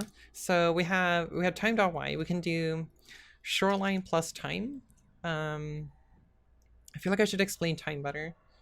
Let's make a simpler example. So let's do return. We're gonna just show a simple color. So time.y, and if we just up with this one, it's going to be like pure white, because this is just in seconds, and there's probably been a lot of seconds that have passed since I started Unity. So this is just way above 1. How do we like remap this to make sure that it like clamps down to 0 to 1? We can use a function called frac. Frac is basically like taking value minus floor of that value. That's the frac function. So what it means is that anything going above 1 or below 0 is going to repeat itself within the 0 to 1 interval. So it's kind of like a sawtooth wave for a linearly increasing value. So if we do this, and go back to Unity, you can see that it's like pulsating, right? Is frac cheaper than mod? Most likely, yeah. So yeah, so now we have the time value goes from 0 to 1, drops down to 0, goes back up to 1, and so forth, right? Cool, so now we have time. Time is now a thing. Okay, so how can we use this? So let's see. We have our shoreline, right? So this is a value between 0 to 1 where 1 is the shore and 0 is the water, right? So now we want to have some sort of wave-like thing that goes across it. And now if you remember your maths, if we just do, for instance, return.uv0.y, we get this gradient, right? But we want it to be more wave-like instead of this boring gradient, right? So how do we make waves? Well, there's a function called sine. So we take the sine of that one and then multiply it by some high value. You can see that we're getting this wave type shape, right? If we do 16, you can see that it's like repeating itself. So this is a sine wave expressed itself as a color, right? So we can kind of use this to tweak, to make like these types of repeating wave-like patterns. Also, I like the spheres over here that are also following along. Okay, so now we got that. What else do we want? We want these to not be between -1 and 1, you know, as the sine waves are. So we want to remap this. So a quick way to do that is to, we can add 1 and then just multiply that by 0.5. And that's gonna, it's gonna shift the range and then compress it to be between 0 to 1 instead of -1 to 1. So now you can see that this one goes from 0 to 1 instead of, you know, having this clamped negative thing. Cool, we now have waves. So I guess we should have like parameters for this, like wave size. Is that one? I guess size is kind of misleading because making this higher makes them smaller, but anyway, I guess I can just divide and then it's kind of accurate. I don't know how big this should be. Wait, never mind. I didn't even use wave size.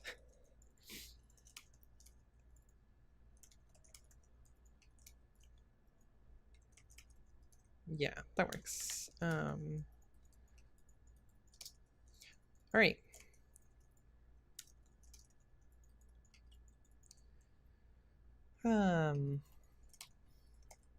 Okay, so now we have this wave pattern, but we don't want to apply this to the gradient, right? We want to apply this to the shoreline. So what do? Well, we just grab the thing. We can do float, shape. Let's call it shape. And then we have this one, input the shape there. Now it should look exactly the same. We just call it shape and then pass it in as a variable. Now let's replace the shape with a shoreline.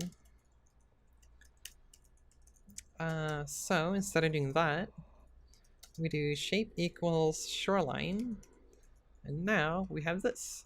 So now we're starting to get something that's resembling the waves coming out of a thing, right? Okay. So you can kind of see now that we have a texture that we've used to like map this data in a different space than simply, you know, a UV gradient. And we need the texture to get this, because otherwise, you know, that information has to be passed into the shader. And if we don't pass it in, we just don't have the data. Yeah. All right. Let's see. I suspect that I might want this one to be linear, right? Actually, zero difference, never mind. Okay. Okay, so what do we want to do now? We want to move these, right? We don't want it to remain static. So let's toggle back to the one we had before with this thing. There we go. And then let's move this one. And then we want to offset this one. So we had the time variable before, right? So we can simply add that one to the inside of the sine function to offset the sine wave. So then we can do time.y. And then we restart, and now you can see that this one is moving. It's moving a bit slowly, but that's okay. It's a slow shoreline, right? Yeah, go for it. Okay. What's the size of the parents differently sized per island? Oh yeah, the size of them depend on the size of the gradient. That's kind of just the way it's set up right now. All right, so let's see. It's moving a bit slowly. Let's multiply that by something. Maybe too fast.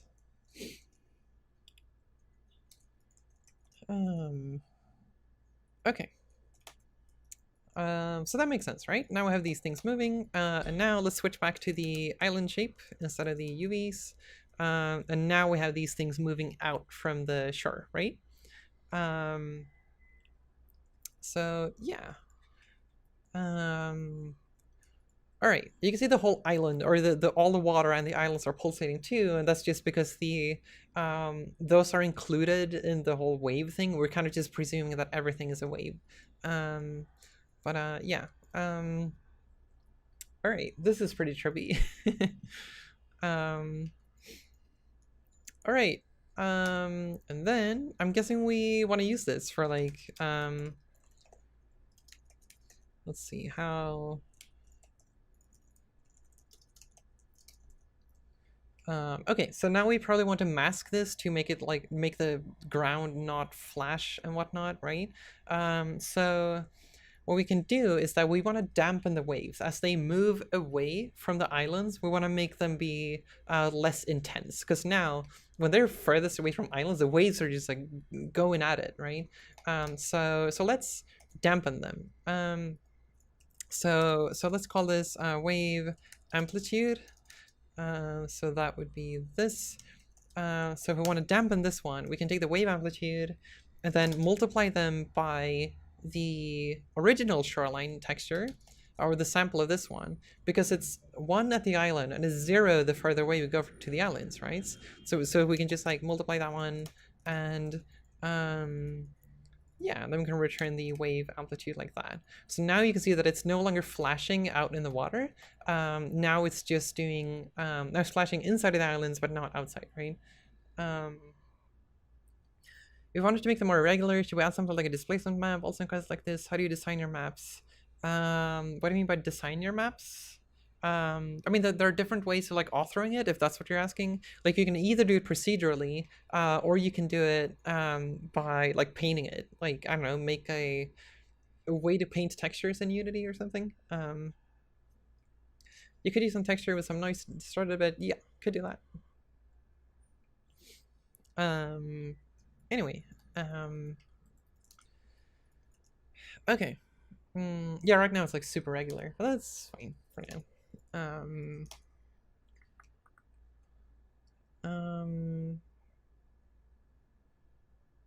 What do you want to do? Do you want me to like keep making this look more like water, or did you like get the example and actually just like do something else, or what do you think?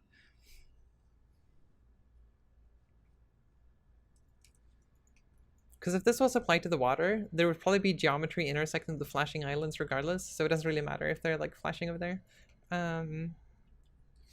Ask away, Suzuka.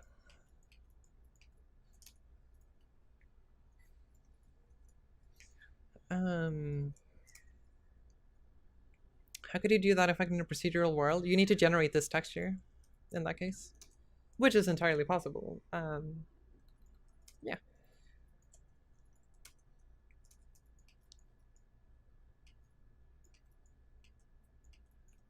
Can you make an object emit light?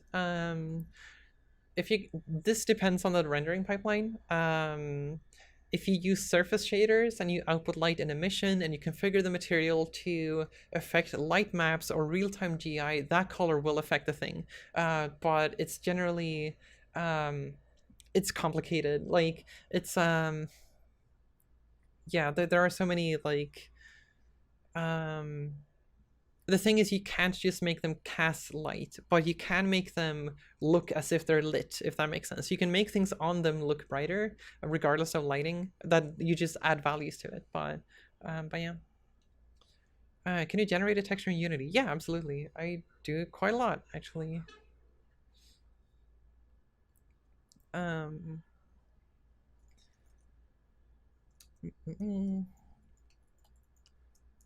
But yeah, I think that makes sense. And then of course, if you want this to be like, let's see, we can have like, we can have some colors here. Say we have water, shallow, water deep, and then like wave color. Let's make this look prettier. So first we need the watercolor. So that's a flow 3 watercolor equals. Oh, we need the properties here.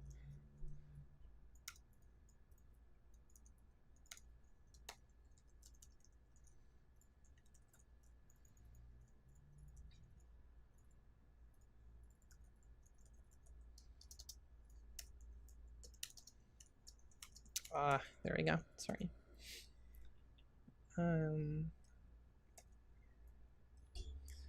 Okay. So watercolors. So we do lerp between where it's shallow versus deep, which we can do based on the shoreline texture. So that's going to be the T value for our lerp. And then let's see, it's black where it's deep, so we need to do the deep one first. So water deep, water shallow, and then, so now we have the color of the water, and then we need to blend the waves on top of the watercolor. So then we do another lerp,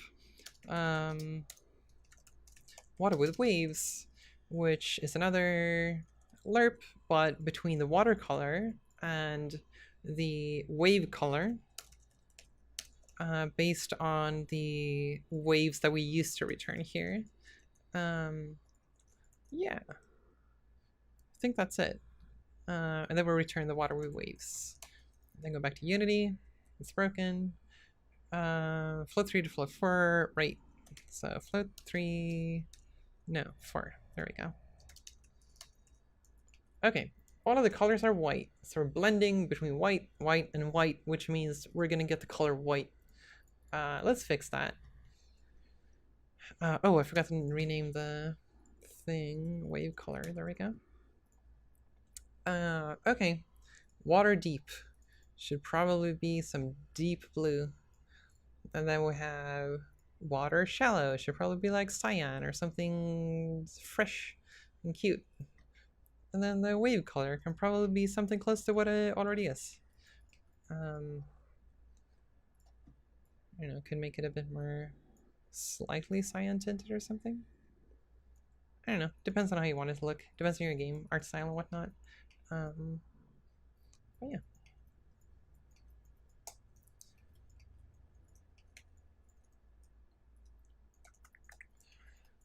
All right. Oh, I guess I could, I guess I could show you a water shader that I made for the game at work. I'm not going to show you the code for that though, but I can show you the shader itself.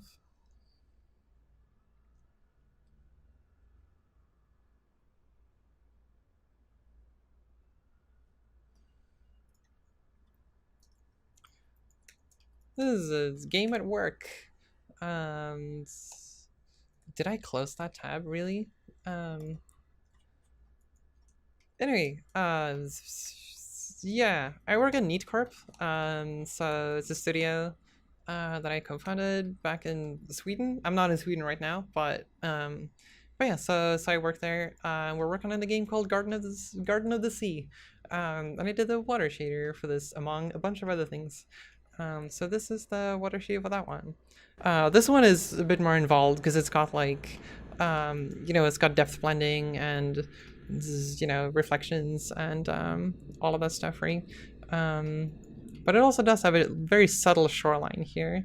I don't know if you can tell, but there's a shoreline that's like moving out from the shore here. It's pretty subtle in this one. We didn't want it to be like too intense and whatnot, but yeah. But this one is based on depth, and this one is not like, this one isn't, what was I going to say?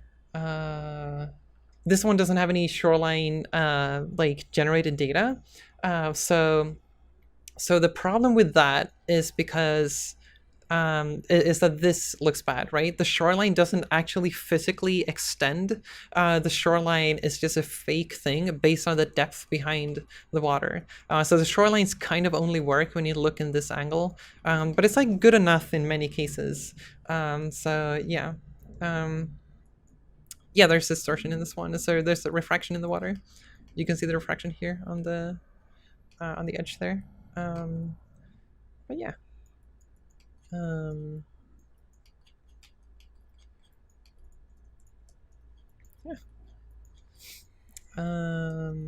Yeah, this is fully dynamic too. So this is just like real-time rendered. So like if I move around objects in here, you can see that they, all this stuff is like updating and working properly. Yeah, which is the advantage of not having baked data, right? But yeah, the problem then is that is the angle issue. Trees are nice too. Yeah, they're made by coworkers.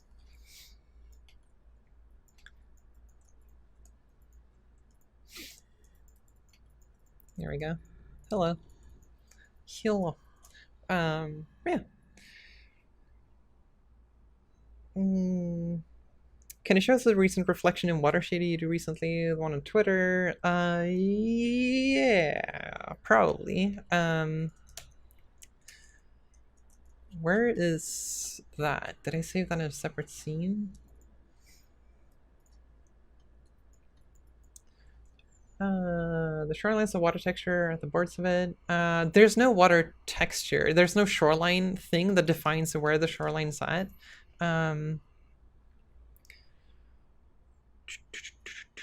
Let's see. Where did I put it? Right, I have to duplicate. Let's see, this one should have the reflection.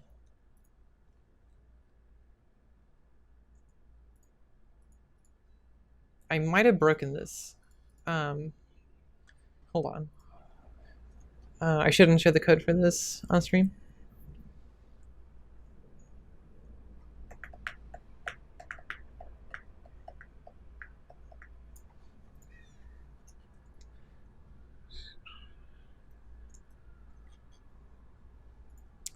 Heck, I think I'm just, I think it's just broken. I'm sorry.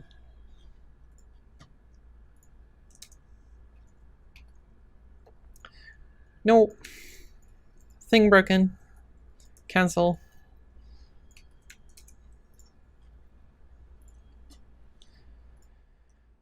How do you do Horizon? Big plane or infinite? I think it's just a big quad. This is a very large plane. Yeah. Think about the follow, Gapearn. Yeah, the water itself is just straight up. This is a quad. Anyway. Oh, there was another shader in Garden of the Sea that I should show you.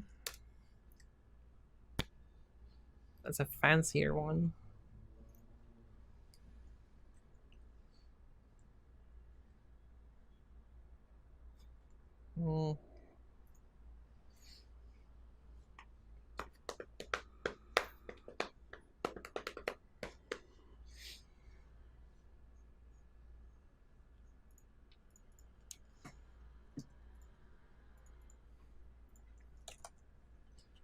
So this is to show a bit of how the diversity of like all the what you can do with shaders, and this is a very, very different type of shader that I did. Let's see if I can find the thing. This is a hand of the player.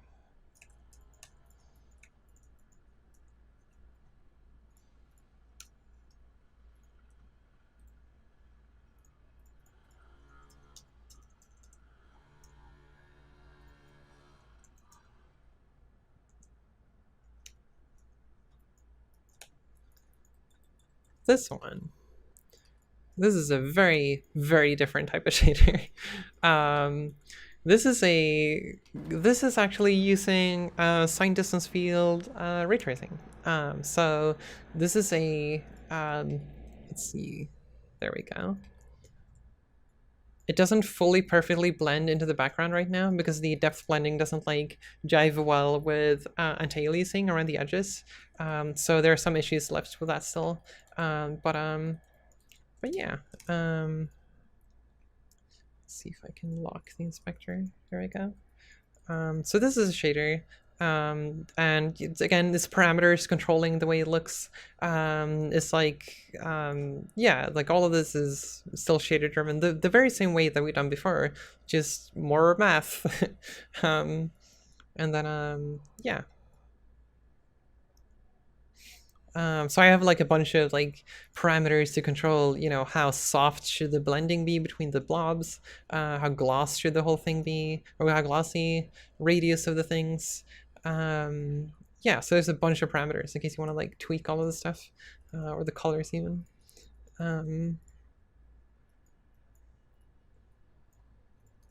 Yeah. Because there's a lot of math again. There's a lot of, yeah, a lot of effects. Or a lot of math, yeah. Critical with Metaballs, but it was super expensive. Took the game from 1000 FPS to 60. Is this cheap? This is a very small shader. This is just a little socket on your hand. It is expensive, but it's again like a very small area. So yeah, I think it's cheap enough. It might not be cheap enough for depending on like the target platform. So we're probably gonna change it depending on that. But yeah. Did you duplicate the sphere of the mesh to have 2 or 3 of them for this effect? No, this is a single sphere. The mesh itself is, I mean, it's just a, this is the mesh that I'm using. And then, yeah, and then inside of this one, I everything is math.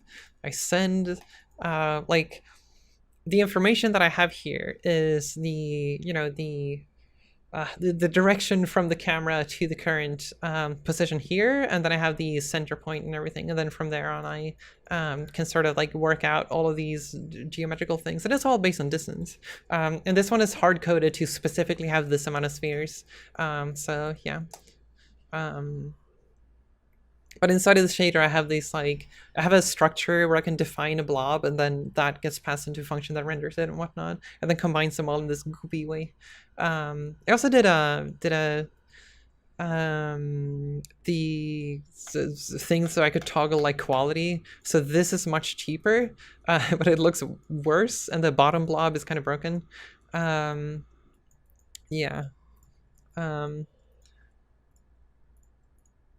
Yeah.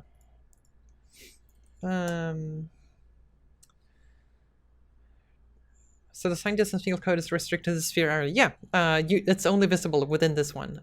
So like if I set the radius to be too big, or like this one, you can see that they're like cut off by that one. So that's why it's restricted. And yeah, it's time-based, so I just pass time into it. Gotta go Google some SDF articles. Yeah, it's super fun. Yeah, the SDF, sign distance field, is the sign distance field rendering. There are a lot of like really good articles on that. But yeah, I don't think I have any like specific tutorials that I followed. But I mean, I guess I could do a tutorial on that if you want to. I think I already did on stream once actually. But yeah, I haven't like done that proper for a long time. I wonder if I still have my projects.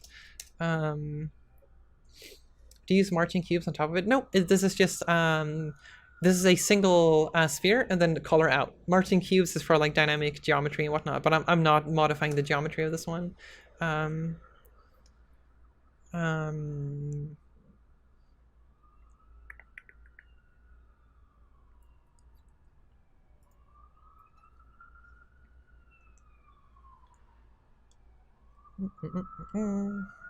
All right, let's see. I don't even know if this scene is working. Yeah, it is working. This is something I worked on together with Ashley, who's in the other room, or Kyperia in chat. So she's been working on this like really cool path tracing, like a renderer for rendering fractals. So we were working on a fractal renderer in Unity. So this is the thing we came up with.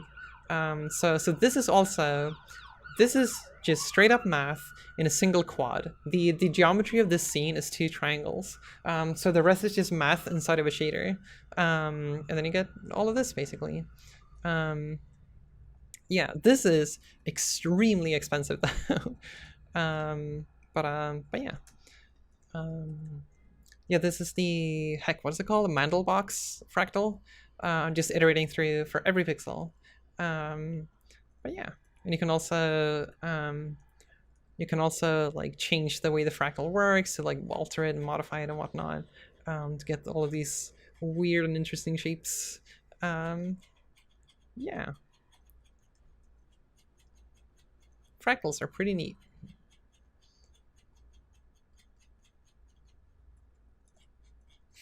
But yeah, so there's a lot of stuff you can do there. But yeah, this is sign distance field rendering as well. There's like a distance approximation function to, get the distance to the fractal, and then you just iterate forward and try to make your way through to find, where the surface is at. But yeah, it's pretty neat. In this case, if I wanted to add a collider to it, how would it behave? It would not behave. It would not behave itself. Okay, I can show you the scene. It's actually kind of funny what the scene looks like. Let's see, add scene. Here's the scene.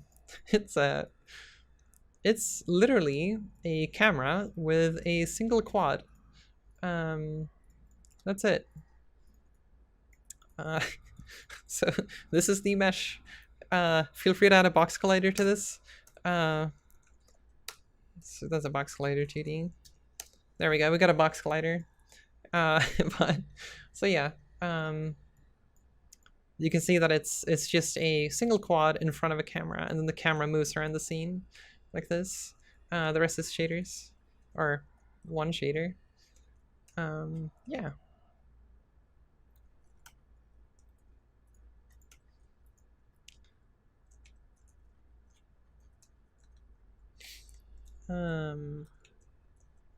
Yeah, it's pretty good. Heck, I thought the snapping function was more stable. I know it is pretty stable. There we go. I can get lost in this for so long. It's so pretty.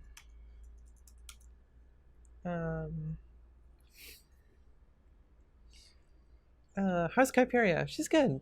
She's resting right now. So she's not here. SDF could be useful to render volumetric smoke or dust clouds. Yeah, the problem is that for smoke clouds and whatnot, they tend to be kind of irregular, and SDFs are kind of by definition very regular because you have to define them mathematically. So if you want to define smoke, like how do you do that without a texture? And then you get into like very, very expensive noise generation functions, right? You could iterate through a texture, but then there are limits in how many times you can sample a texture. So like it is very difficult to do this correctly. And if you lower the sample rate for a texture, it kind of looks bad in many cases. You can kind of see the pixels and whatnot, so it's very difficult to do this proper. But yeah. All right. Let's see. Was there anything else I wanted to show? I feel like I can show you the game that I'm working on. I haven't showed that. So I do 50% of my time I'm at NeatCorp, working on the Garden of the Sea game that I showed you before. But I'm also, when I stream, I generally work on a game called Flowstorm. I have so many Unities open. Did I just have 3 Unities open?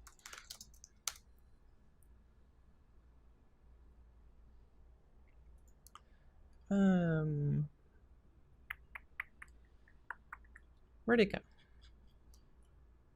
Flowstorm.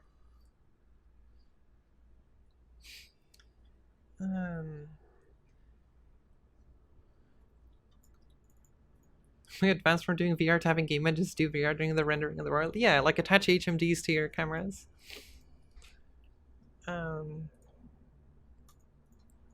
Fluid Sim, that one looks nice too. Nope, it is unfinished and broken. It's bad.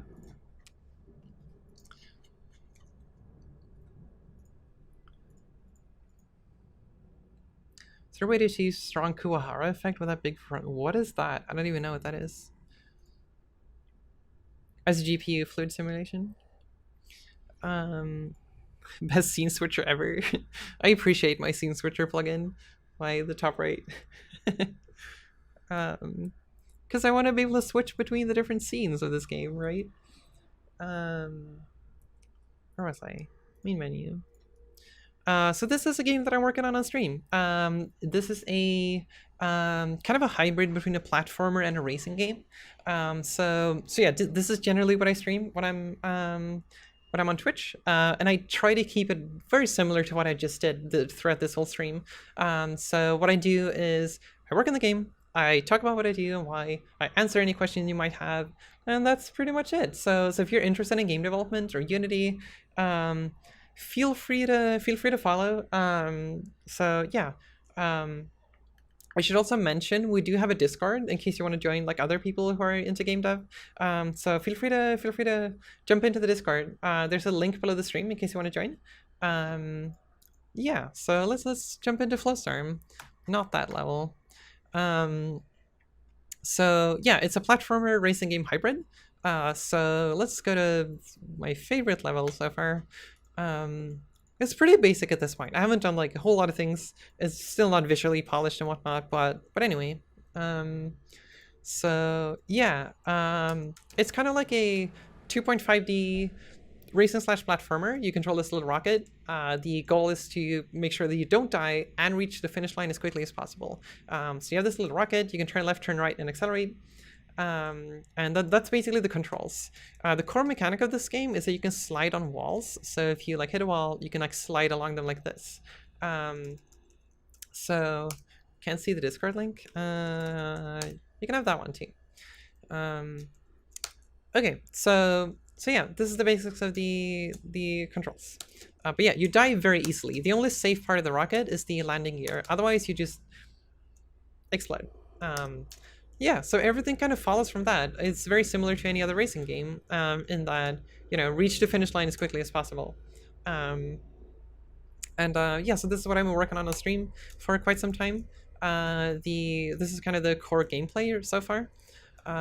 Works pretty well. Do you use a Unity network solution? Yeah, I do. I do use Unity. But yeah, I remember that tweet about Propellant Fire Shader. Yeah, love this Fire Shader. I'm really happy with that one. It turned out really well. Let's see, I should probably lower the volume of the game because it is loud.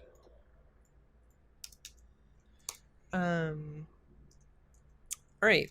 I do have a level with underwater things. I can go to the level editor. I don't think I have like a designed level that has underwater stuff. So most of my time on this game has been spent on the level editor because this is complex stuff. The level editor in Flowstar is based on these splines. And the level editor is shipped with the game. So this is for not for me in Unity, this is for users playing the game, right? So this is not like a plugin for Unity or something. Thank you for the follow. So yeah, this is spline based. You create segments like this. You can move them around, manipulate them the way you wanted to, reshape your level to your liking. And then you can kind of just keep creating the level until you're satisfied with the way it looks. It's a very interesting level.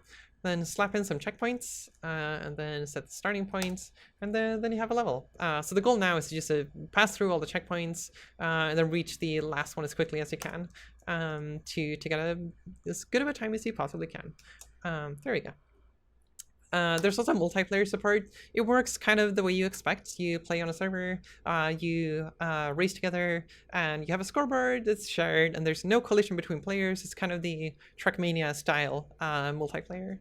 Yeah, so that's a level editor. I can also show you the underwater stuff.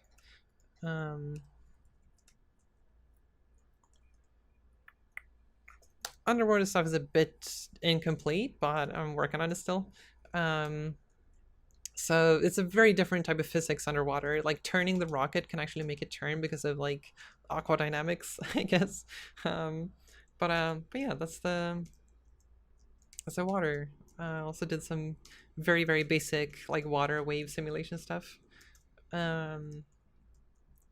How does the rocket fire shader work? I made a thread on that on Twitter. Where is that?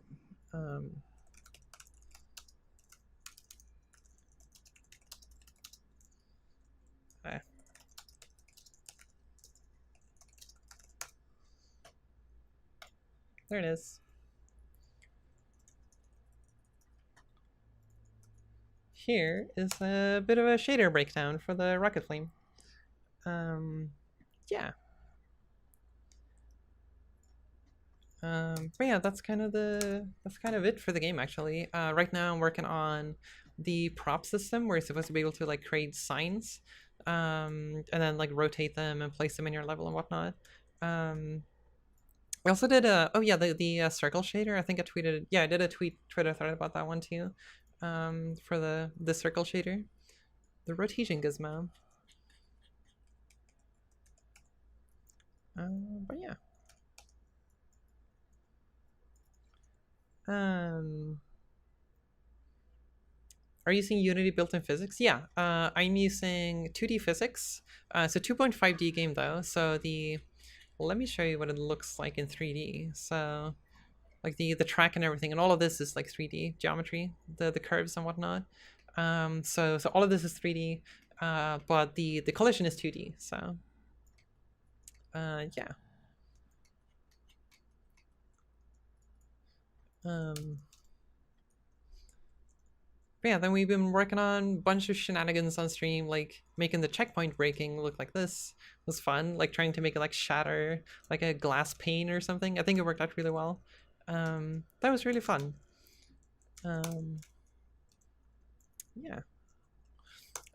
So How do you do the ship's legs? The legs are just circle colliders. Well, not just circle colliders, but the collision is just circle colliders. There's a bit of a nuance in the way that they work because the mesh reshapes based on the shape of the track and whatnot. So I can show you what it looks like.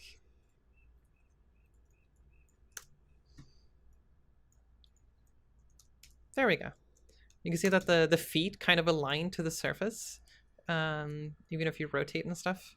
So that's kind of the way the landing gear works. But the actual collision remains the same. It's just the visuals that adapt to the geometry around them. But I mean, it's accurate enough, except for that bounce, which I have no idea why it happened. But yeah, that's the rocket. I want to spend a lot of time making this rocket look good because it's kind of the main character of this game. Like, in a racing game, is there really a main character? Well, I guess it's the thing you're racing with, right? How do you adapt the shape?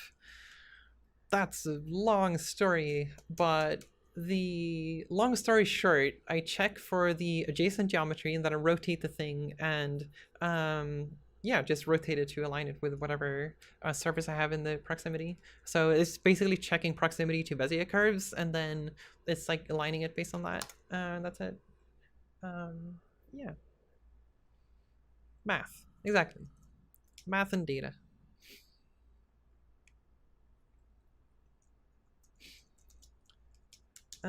Thanks for the beginner tutorial you made, by the way. If you continue another time, I'll definitely hear. Yeah, thank you so much for joining. I think, yeah, I have a headache because I've been going for way too long. And I need to drink more water. I think I had this much water throughout the whole thing, which is not enough. But yeah. So yeah, shout outs and stuff. This is okay, so if you want to follow my stuff, I'm here on Twitch. Heck, thank you so much for the subscription, Darren. I'm here on Twitch. I stream game dev of Flowstorm for the most part, and apparently tutorials now. And yeah, we have a community on Discord, so feel free to join the Discord in case you want to join a community of other game developers. Many of us are also LGBT, so if you want a community that is largely that, then feel free to join. Yeah, so we try to be helpful. We have a dev channel and whatnot to talk about game dev or shaders and whatnot, and I pretty much hang out there all the time. So yeah, feel free to join Discord. Otherwise, I also have a Patreon, so if you want to support me more than just being here, which is definitely awesome and enough in pretty much all the ways, but if you do want to support me a bit more, then any donations or support on Patreon is super, super, super appreciated so that I can keep doing this stuff. Yeah, so you can also get all of my like shader breakdowns on Twitter for the most part, where I do like breakdowns of the shaders that I'm working on and how they work. Yeah, this has been super fun. It's been great. Heck, is there anything else I should talk about? Yeah, I think that's it. Other than just like, thank you so much for joining. This was fun. Even though I'm exhausted, I think I did this a bit too much. But yeah, I'll see when I stream next time. But yeah, usually it's around like Thursday, Friday, sometimes Saturday. But yeah, Flowstorm key. Oh right, yeah. If you if you donate $10 or support me on Patreon at that level, you also get a Steam key for Flowstorm, because Flowstorm is actually on Steam. It's not public yet because it's not released. So I should let's see. Oh, do we know, is the person who donated, are you still on stream? Because in that case I can just send you the key. Anyway, yeah, so if you want Flowstorm, if you want to try it out, the current version that's on Steam, I should also update it. The current build is a bit not great, but but anyway, it exists. I'm sending a Steam key to anyone who's like being super supportive, so yeah. Yeah, should get a key for, was it Pat McAllister, Steve? But yeah, all right. Heck, I feel like there are so many people here. I feel like I shouldn't stop streaming, but I'm actually exhausted. But I'll be back. And this has been super nice. I, um, yeah, I very much appreciate this. Feel free to follow me in the future. I'm probably going to do another tutorial at some point. I don't know when. I'm going to talk about it on Twitter probably. So yeah, thank you all so much. And I will see you next time.